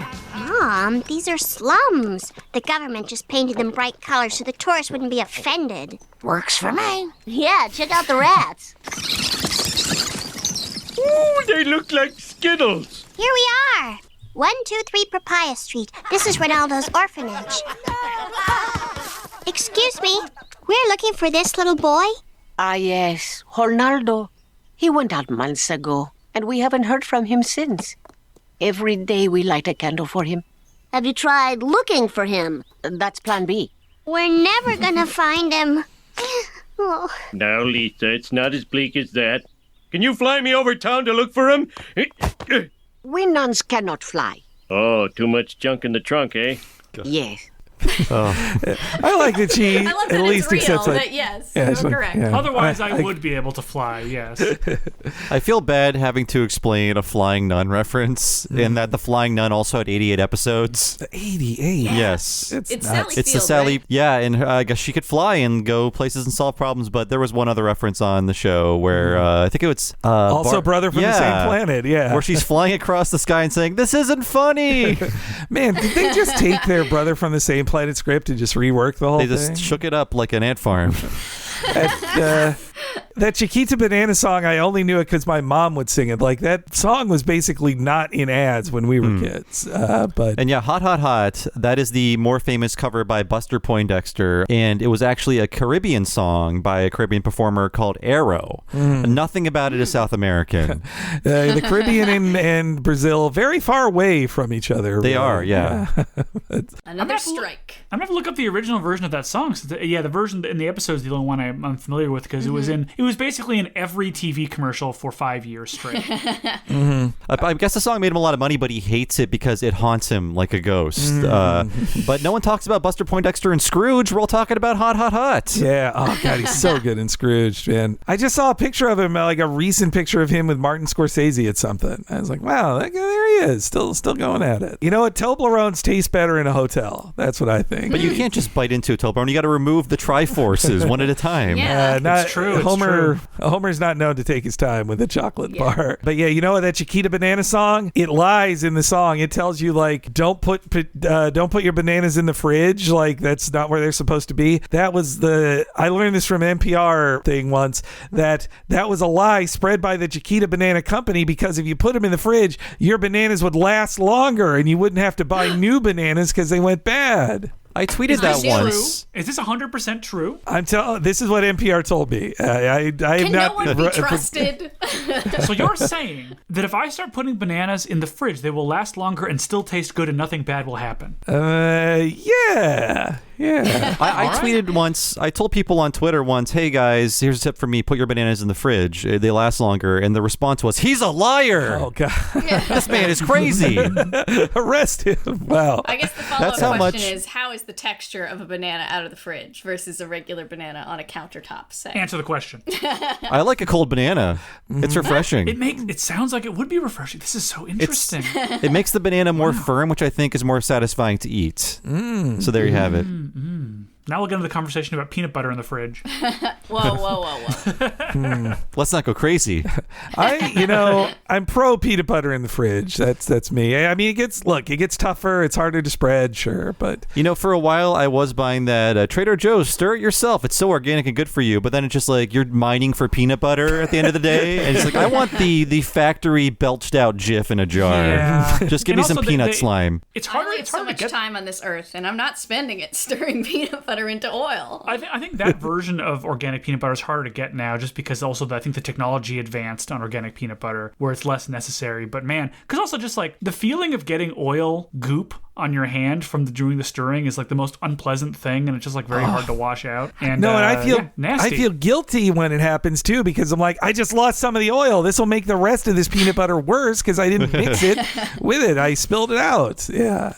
They gave me the appropriate amount of oil for the ratio of peanut butter. See, that's why I keep an extra jar of peanut slime just to pour in if ever it's needed. I leave it to my friend Peter Pan to do the mixing. and you know what? Jif now makes they just slap the word natural on a Jif. It's like, yeah, it's natural Jif. It's the label's brown now. It's like, well, Works good enough for for me. me. That's natural. Yeah. And you know what? At least according to Google Translate, that is the correct Portuguese translation of Filthy Angels Orphanage. That is the correct use of it. We then head to, clearly at the very least, they went to a Brazilian steakhouse in Los Angeles, I think, before writing this episode. Do you think they went to the ones in Burbank where... I'm sure they did. Yeah, we had one across the street from Cartoon Network briefly. Yeah, the spot Fogo de seemed kinda Chao or a haunted in different that. one? Oh, it was called Picanha? Yeah, there might have been another one before that even. I feel like the spot Pampas? Pampas was later. Across the street from Cartoon Network is like a cursed location that has been like 15 different restaurants in the time that we've been there. I feel like several of them were Brazilian barbecue places. Yeah.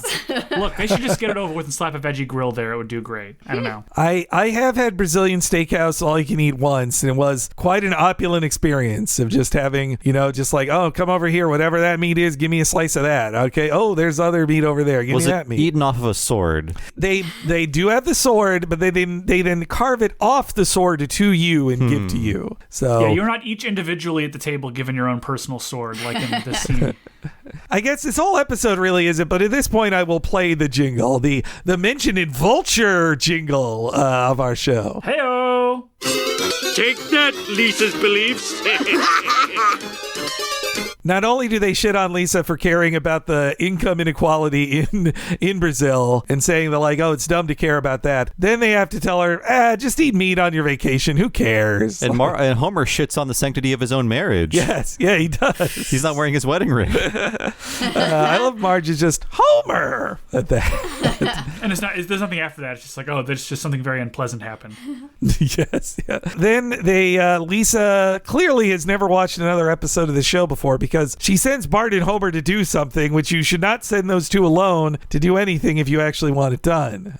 But this is when we get the Frank Nelson guy, and I'm just going to say real quick here, C is not how you say yes in Portuguese. You would say sim with a like an M at the end of it. Or look, there's other ways to say yes, but in this version, I think you should be saying seem, not see. When they have minutes of research that they weren't prepared to do. Are you going to say no to that joke? It's gold. Oh! Check, please. See? Does that include tip? See? Hey, look, there's Copacabana Beach, the heart and soul of Rio.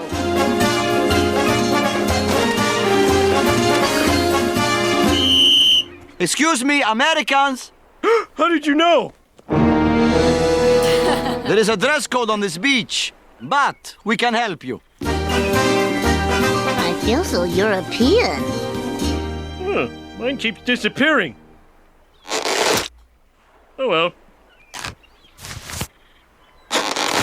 Oh, I hope they're going somewhere good. Okay, boy, let's strut our stuff. I'm in Rio, and I'm walking on the beach. I'm in my Speedo.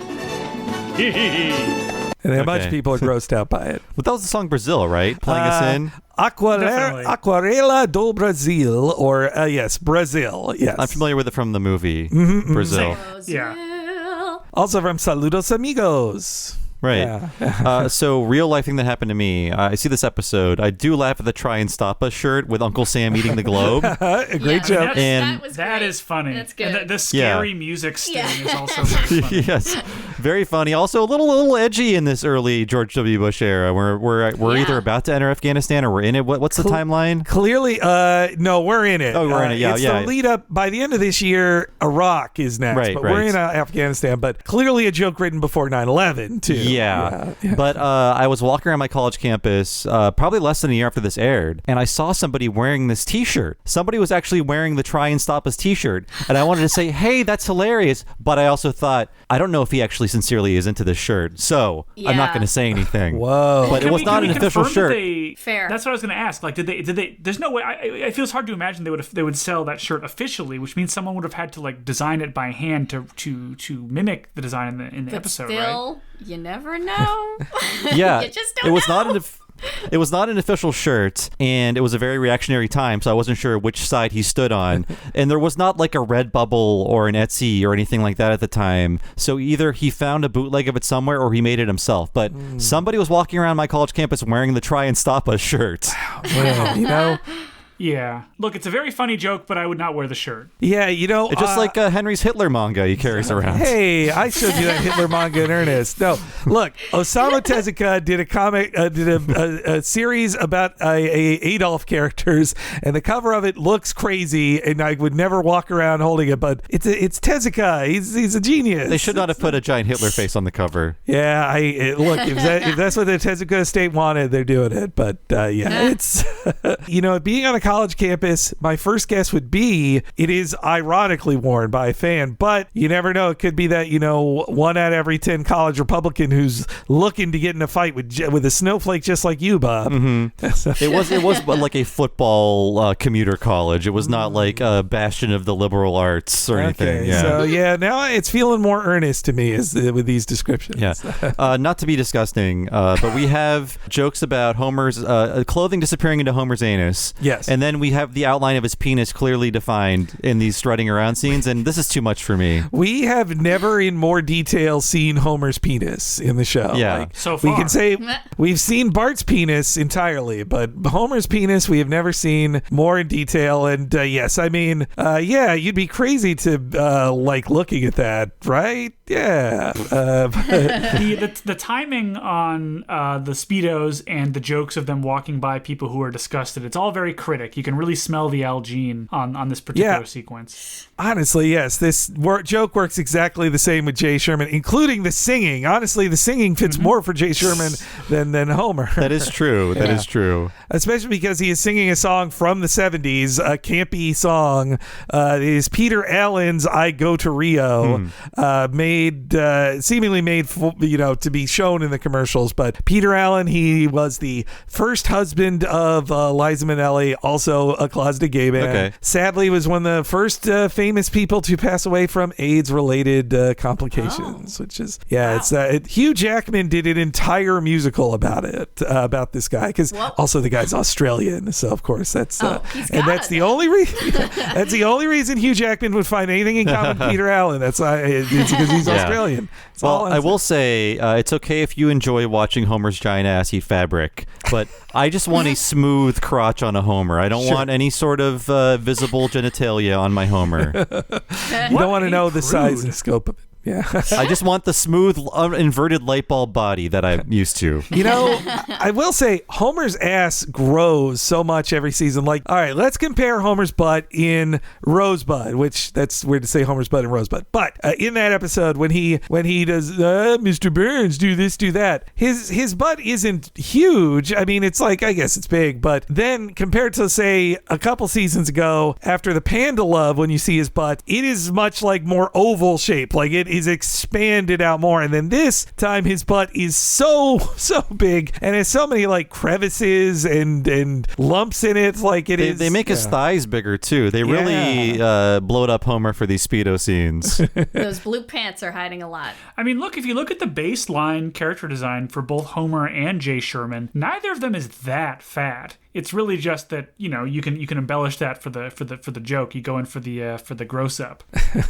I do like Homer saying, "I hope they're going somewhere good." That's fun. And you know what? Underrated joke I thought this time. They're in Brazil, told to wear Speedos to fit in Brazil, and Bart says he feels European. Like that's I thought that's a good joke. We then see that Marge and Lisa are coming to the place where the lambada was invented, which did originate in Brazil. The lambada is a Brazilian dance, so they're not wrong there. But the Macarena is from Spain. It's not.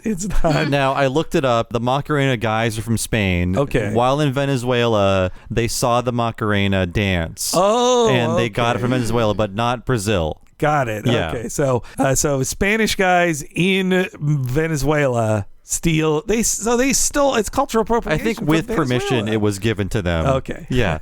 But also, how many times does Hank Azaria have to do this birdcage character? I mean, Julio hasn't even been created yet in the show, really. I mean, I love the just non-creative, blunt, it makes sex look like a church. So, which makes no sense. It makes an act look like a building, which makes no sense. It should be like, it makes sex look like skipping through the fields or whatever. And I do like Hank Azaria's just toss stuff like, "You stupid lady," But Yeah. It's a good ad lib. They said it was an ad lib.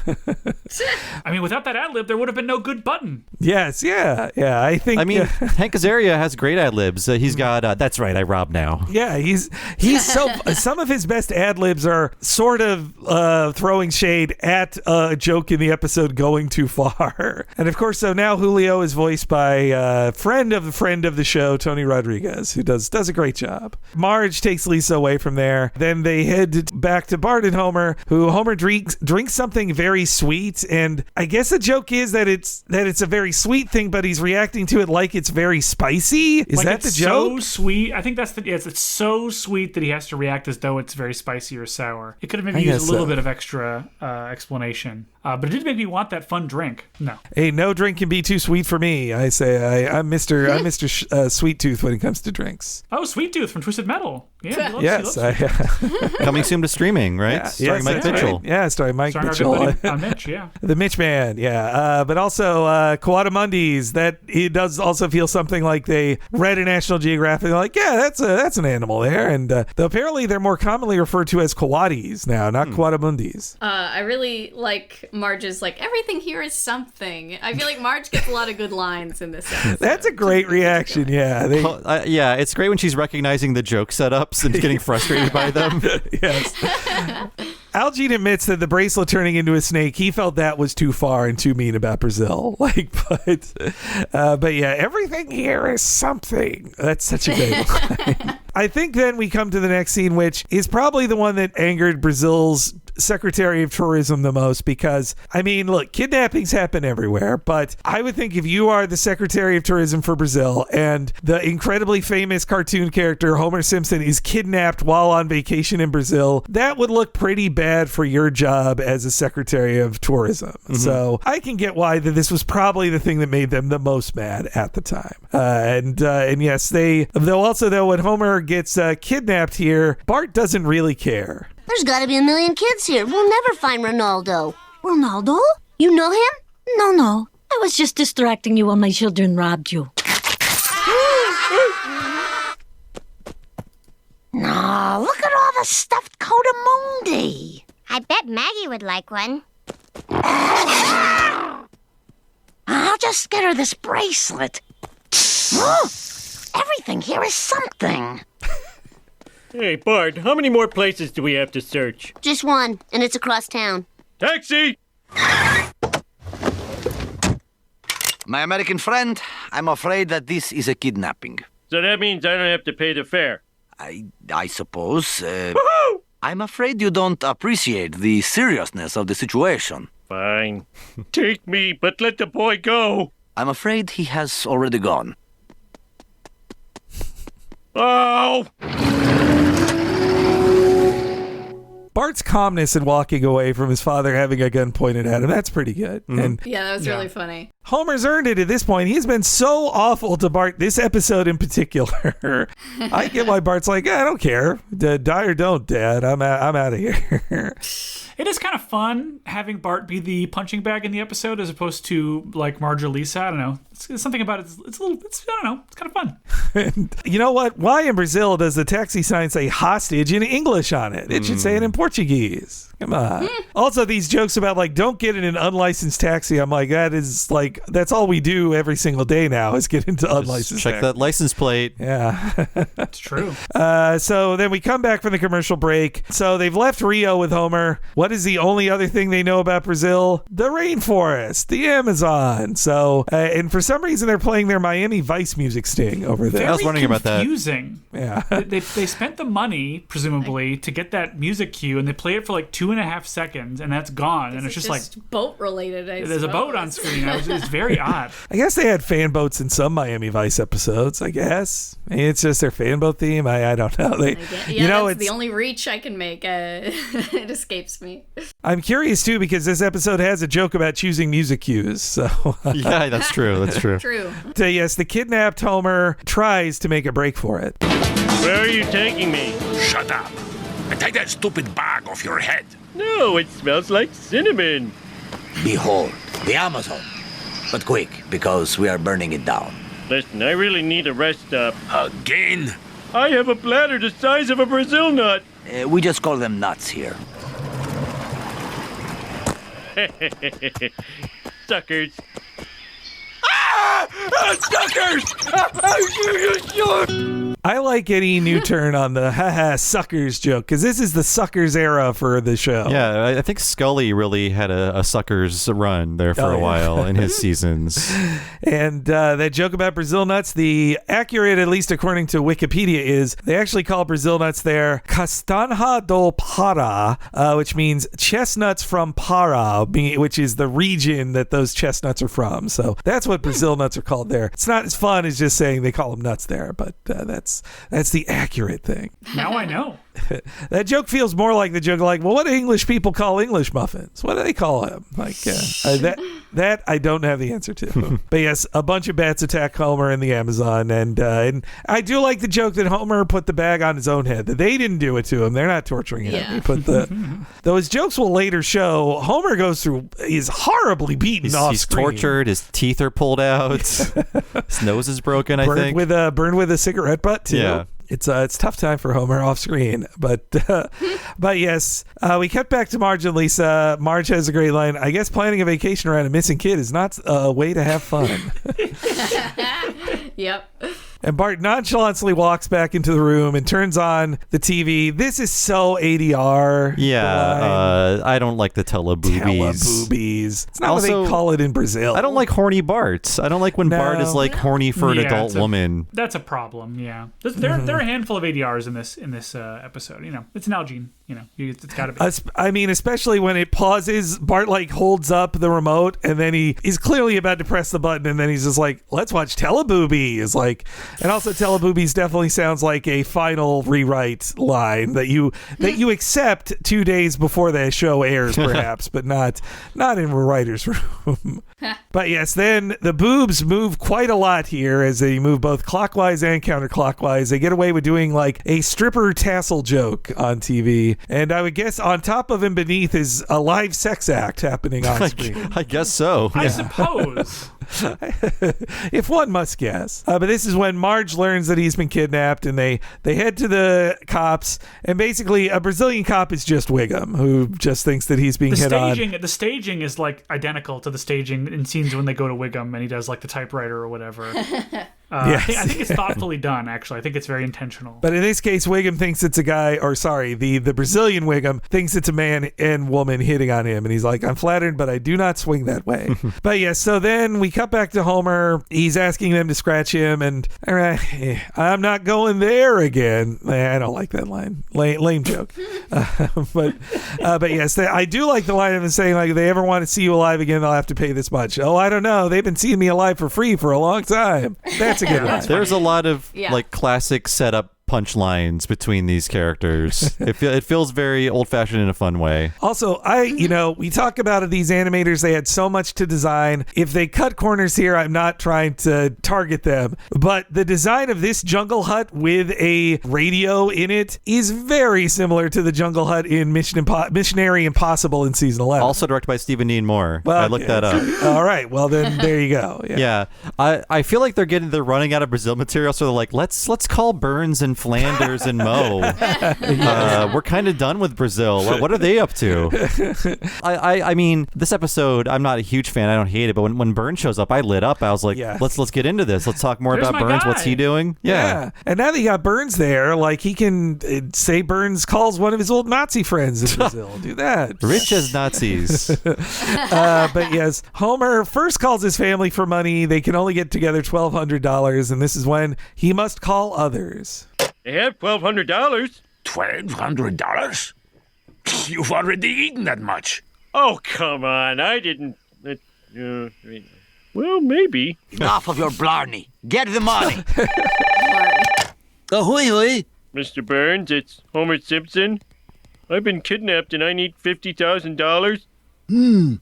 Well, I'm high on sheep embryos, so I am feeling charitable. How about I advance you the money and you work it off? No deal. Moe's Tavern, home of the stinkiest rag in America. Hey, Mo. Oh, Homer, listen, I need 50 grand. Don't ask me why. Oh, no, I need 50 grand. I asked you first. Fine, I'll send you 50 grand. Thanks. Oh, Flanders, I need 100 grand. Well, I don't really have that much, but if you need it that bad, you'll be in my prayers. Go suck a Bible. Go suck a Bible. That's a good... great comeback to a religious man. Man, that... Now, as far as that little sketch goes, that was great. Like, yeah, that he calls Mo, and then Mo asks for $50,000, and then his next call is to ask for $100,000. Yeah, I love that. That is great. It's a really good trilogy of jokes sketch that has nothing to do with Brazil. This could be in any episode. Yes, yeah. And then it gets up to 100 when he calls Flanders because now he needs to 50,000. He's got to cover Mo as well. He's sticking to his promise. He's going to cover for Mo. And also, it's funny hearing the captors say Blarney out of nowhere. Like, enough of your Blarney. But as Homer has no one left to turn to after hanging up on all these people, we then cut to the family still looking for him, and Carnival is happening, which in 2002, Carnival happened in mid-February. So it's like 6 weeks after. It's not, honestly, they could have timed it to air during Carnival if they'd really wanted to. But I like the shot of the ambiguous sexuality that, like, there's some hot girls dancing around and then a guy in a Speedo as well, and Marge is just confused all by it. But Homer would love it. I don't know if Homer would like it. Homer would have enjoyed it. He was upset by the gay pride dog parade. That's true. Earlier. Yeah, he didn't like that. Not too long ago in the show. But another compliment to the animators, Marge dancing and worrying at the same time, that's really funny. Yeah, I love that. And it's staged very well, too. I like that we see it in the medium, and then we see it that for a while, and then we cut out wide, and we see it in the wide for a while. That was very funny. While Bart and Lisa are dancing around her. Yeah, and they're just dancing regular. I like Lisa's doing a real cool, like her arms back and kind of like, I don't know, like a fish move or something. I don't know. Yeah, dance that was some great animation there. And then this is when they are saved by an unlikely parade float. I'll just dance and worry at the same time.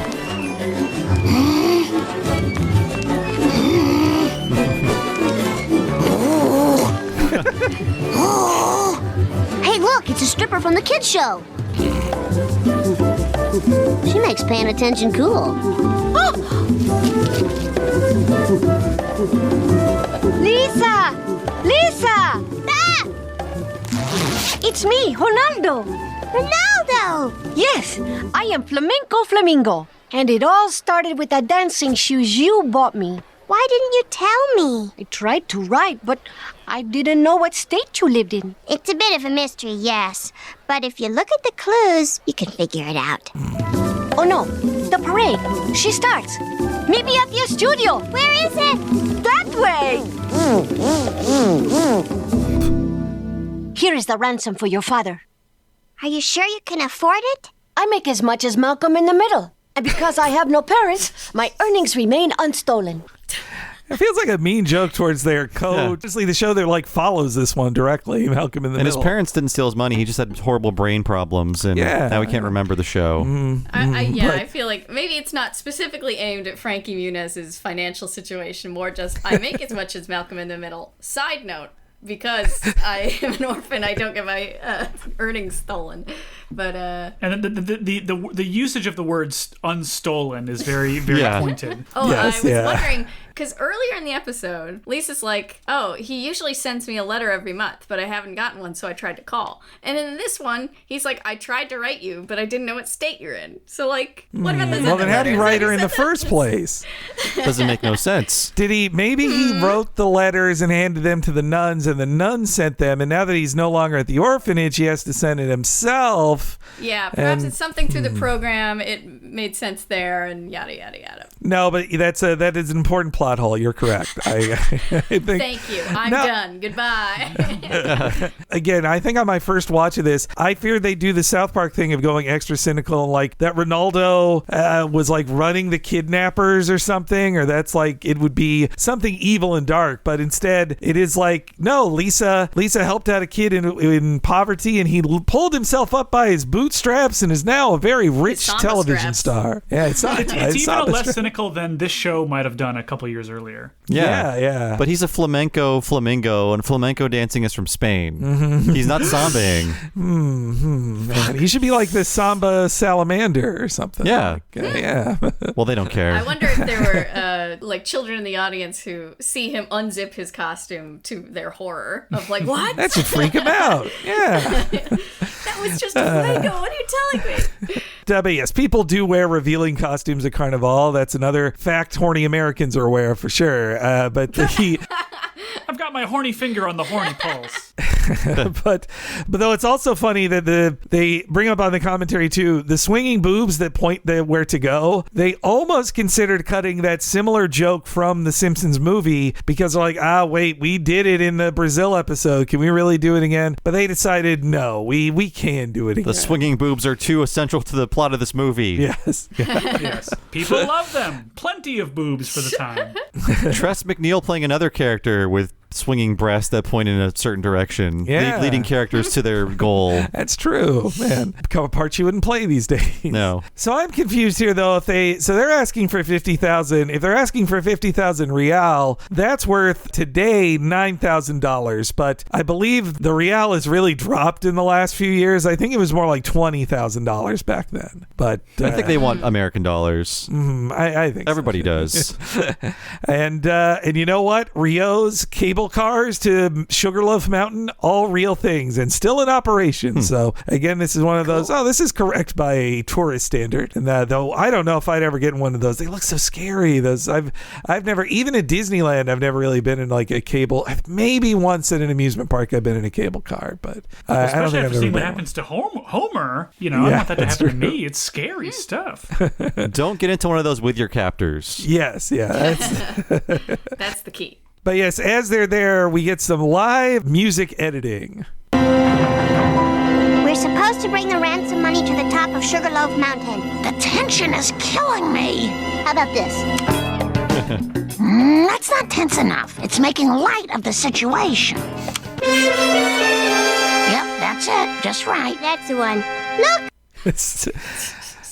So you guys, how similar to that is to actually picking out sound cues for animation editing? I feel like you'd have a music handout. Yeah, and you describe what you want for that scene. I don't think you would get something as... I think rarely will you do the handout and describe what is needed for the scene and you will get the wrong, like the fully wrong emotion. Although the scene reminded me of a part in a regular show, Halloween special, where High Five Ghost was trapped in an elevator and there were various music cues that were incorrect and bad. But it's a difficult thing when you have a character commenting on the quality or tone of music. There's always like a bit of a readability issue. Like even that third song cue, it's like, oh, what is that exactly? That's just like a classic Simpsons tension song, it feels like. So it's funny though, because it's like the first thing was a tension song and this is a slightly less tension song. It's tricky. Yeah. I love Marge's reaction, like, that's it. And Elisa going, that's the one. Like, I'm sure they use that cue before to introduce like a tense scene or coming back from break and something dangerous is happening. Yeah, maybe it was a joke amongst themselves being so familiar with it, like, and we'll use tension music number 3 or whatever. That's the right one for this scene. Yeah. So yes, they then are doing the Homer handoff. This is where they were looking through their book of memories, their scrapbook. My favorite in there that I only got on pausing was that Homer wrote a poem called "My Teeth Hurt," which that's a good. that just the title made me laugh. I like it. But this is so the runner in this time. Somebody will do something crazy, and then someone else will say, "You slept like a baby that night," or "Ooh, he's gonna sleep tonight." They were saying that. That's in like 5 episodes. There could have been some new parents on the staff or something. That sounds right. and yes, they explain Stockholm Syndrome to us when they do the payoff. And yes, this is when they have to agree that their currency is gay in that it's colorful. But, you know, the reason U.S. is the weirdos for not having multiple different colors of their currency because it's meant to make it easier to differentiate your thing. And you look in your wallet, a 20 and a 10 look the same. Mm-hmm. I would much prefer to have color coordinated money where again, it's a clarity thing. It would just be much clearer at a glance. Yeah. A pile of green looks this, it's just, what is this, 1s or is this 5s? What is this? The Canadian money is so resilient. Mm-hmm. It's got holograms on it. You can look through this little like plastic window. It's great. And Japanese money's fun too. If you turn the bill, the queen dances for you. Right. That doesn't happen, Henry. Oh, that does happen with Washington, right? I think he winks at you or something. Oh, that's right. Yeah. Yes, yeah. They do the handoff, and of course, does not go well. Homer jumps. I mean, the kidnappers get their money. They're paid. They're all fine. Happy ending for them. No comeuppance for the guys who kidnapped Homer. But instead, Homer jumps into it, and this really, maybe it's because I just, saw the gorge clip recently again, but it's like, this is basically Homer falls down the gorge happening to every member of the family, but this time everyone is fine. They're just like, ooh, ah. Yeah. I like them smashing against the fourth wall. That's good. Yeah, that's really cool. That was a fun little bit of boarding. Yeah, I like that. Then we have an ending which, on the commentary, they even sheepishly admit the last joke is hard to come up with sometimes, guys. Homie, are you okay? Yes, honey, I'm better than okay. 'Cause I've learned that no matter how bad I screw up, you'll always bail me out.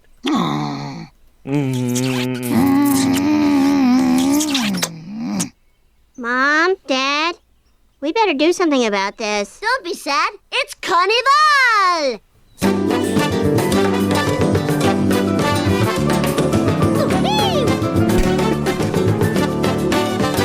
Yeah, that's a weird ending because the episode wasn't about Homer being too impulsive, nor was it about snake safety. No. Why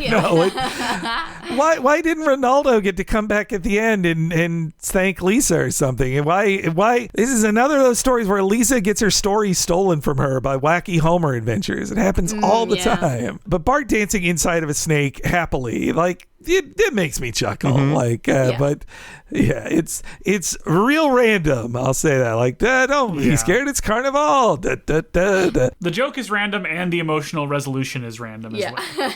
Yes, That's what that was about this whole time. Finally, Homer and Marge are reunited. Because they were split up in this episode. And the kiss is really interesting. The kiss is a little long. It's a little long, and it's a weird cycle. Okay, sure. Yeah, I forgot how this ended, and I was like, is something going to happen with the kiss? Because it's going on for a long time. I don't know if there was something that was going to be the joke about that they cut. I don't know what's happening there. Episode was 16 frames short, so they had to find some time. Cycle that kiss one more time. We need a half a second back here.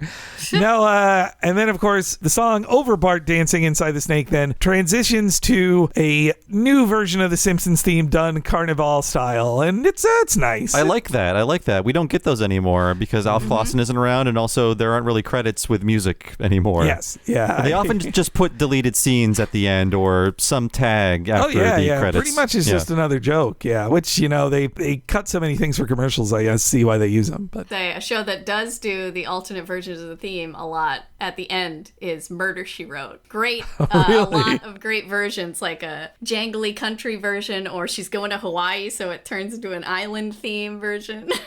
that's fun. That's fun. And so The Simpsons and Murder, She Wrote, the two shows that care enough to do the different ending music. There is such a rabid vinyl market now. You could put out an 8 LP box set of Murder, She Wrote remixes and people would buy them. Mm-hmm. It's like, oh, Mondo released this. For her. I do it. It's $400. They'd sell 5,000 like that. Yeah. Shipping in 2028. There's a big bottleneck on vinyl production right now. This is about an episode we did 2 episodes ago. But speaking of credit stuff, the Beverly Hillbillies ending they did, I saw how it originally aired, and I think I know why they did it too. I think they did it to prevent Fox from putting commercials for the next show over it, because they actually do air the waving and the music the entire time. Right. So I think there was a sinister background for them choosing to do it. And for a while, King of the Hill would put a final scene over the credits, I think for the same reason. It wasn't a deleted scene. It was like, here's an epilogue over the credits. And I think they just wanted to make sure Fox didn't shove them to the side and put in a promo for whatever was coming next. Usually, in my experience, trying to find commercials for old episodes, it's a commercial for that 70s show. Like, usually, they were going hard on ads for that 70s show. This one, we watched some ads that had Dark Angel. We did find the ads. It was Dark Angel, this, Futurama, Greg the Bunny. Oh, right. Right. On tap. This is in the brief era of Greg the Bunny airing on Fox. Yeah. Blink and you'll miss it, folks.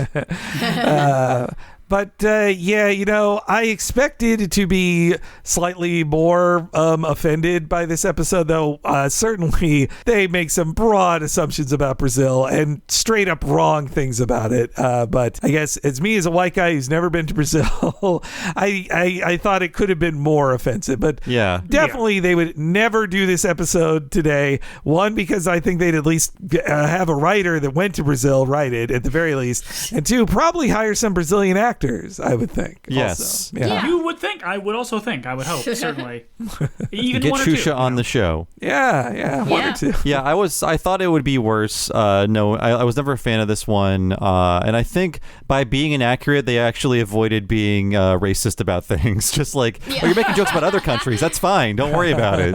I thought it would be worse, but there's a lot of, again, they wouldn't do this today, and some stuff is hard to watch, and it's just like wacky travelogue. Some of the sketches in here are fine. We talked about the phone call. That's very funny. Oh, yeah. And a few other things like Homer electrocuting himself. I think things unrelated to where they are very, very funny in this episode. But once we get back to the Brazil content, it's like, oh, yeah, women steal from you, and monkeys bite you, and people take you hostage. It's all very weird, and not a huge fan. Toby and Maddie, final thoughts on this one? I would echo what both of you said, which is to say I expected it maybe to be a little worse, and there were at least a handful of solidly funny jokes within. So it wasn't a completely difficult situation, but at the same time, not among my favorites. What about you? Yeah, ditto. There were some good lines. Marge got a lot of good lines and impressive artistry. Lots of truly hard to pull off shots and many characters. So bravo, I say, on that front. Yes. If anything, congrats to Stephen Dean Moore for this travelogue episode and all of the work that everyone had to put into it with new backgrounds and characters and all of the action and stuff like that. Yeah. Perfect breast physics swinging around, and Homer's bulge drawn in such detail there's circles, too. you see, the foundation of animation, the ball animating. Yes, the bouncing ball.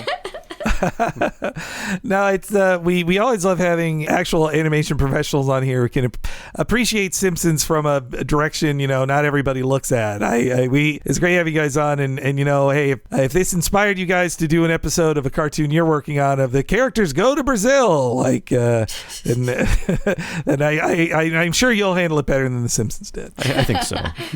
Thank you for the vote of confidence. Well, we'll do the characters go to the Midwest first. Yeah, that one I think we can handle. We got enough info on that one.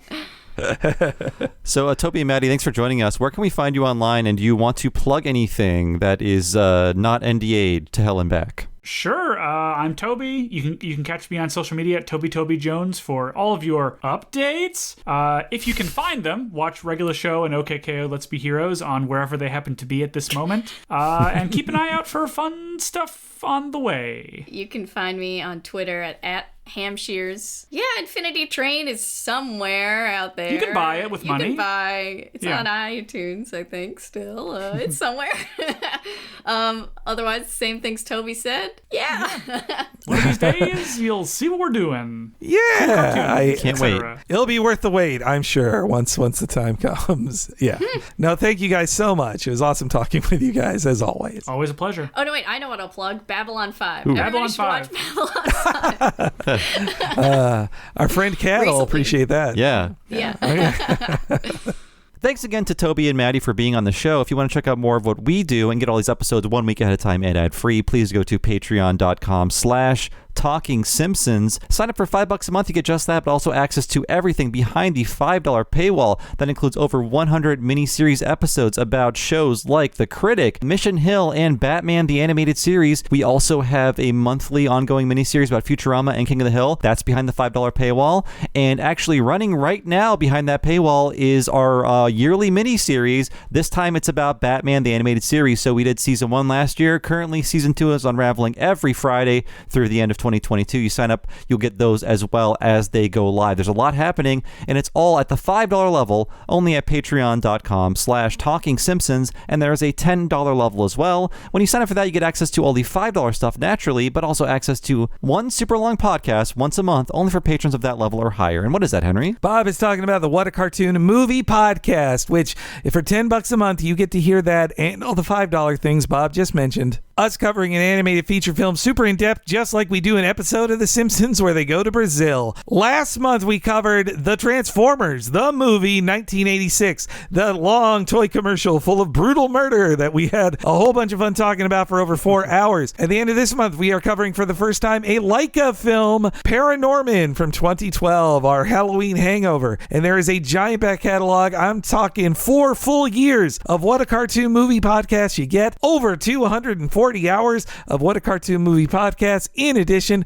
to all of the other stuff you get at patreon.com/Talking Simpsons. As for me, I've been one of your hosts, Bob Mackey. You can find me on Twitter as Bob Servo, and I have another podcast. It's called Retronauts. It's all about classic video game. You can find that wherever you find podcasts, or go to patreon.com/Retronauts. Sign up there for 2 full-length bonus episodes every month. And Henry, how about you? You can follow me on Twitter at HENEREYG. And if you're following me and Bob on Twitter, then you definitely should be following the official Twitter account of this podcast at Talk Simpsons Pod. If you follow at Talk Simpsons Pod on Twitter, you stay up to date whenever there's new podcasts on our free feeds, or for What a Cartoon as well. Also, whenever we do new stuff on the Patreon, please follow at Talk Simpsons Pod on Twitter. And finally, if you're looking for an easy to view list of all of our previous free podcasts that we've released of Talking Simpsons and What a Cartoon, head over to TalkingSimpsonsPodcast.com. Thanks so much for listening, folks. We'll see you again next time for the newest episode of our community podcast, Talk to the Audience, and we'll see you then.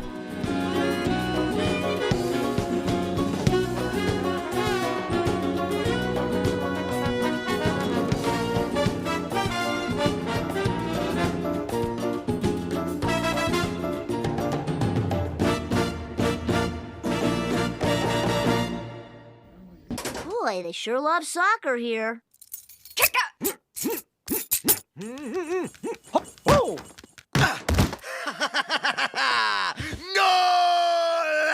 Look, Marge, I'm Brazilian. How to loot Brazil? I got it.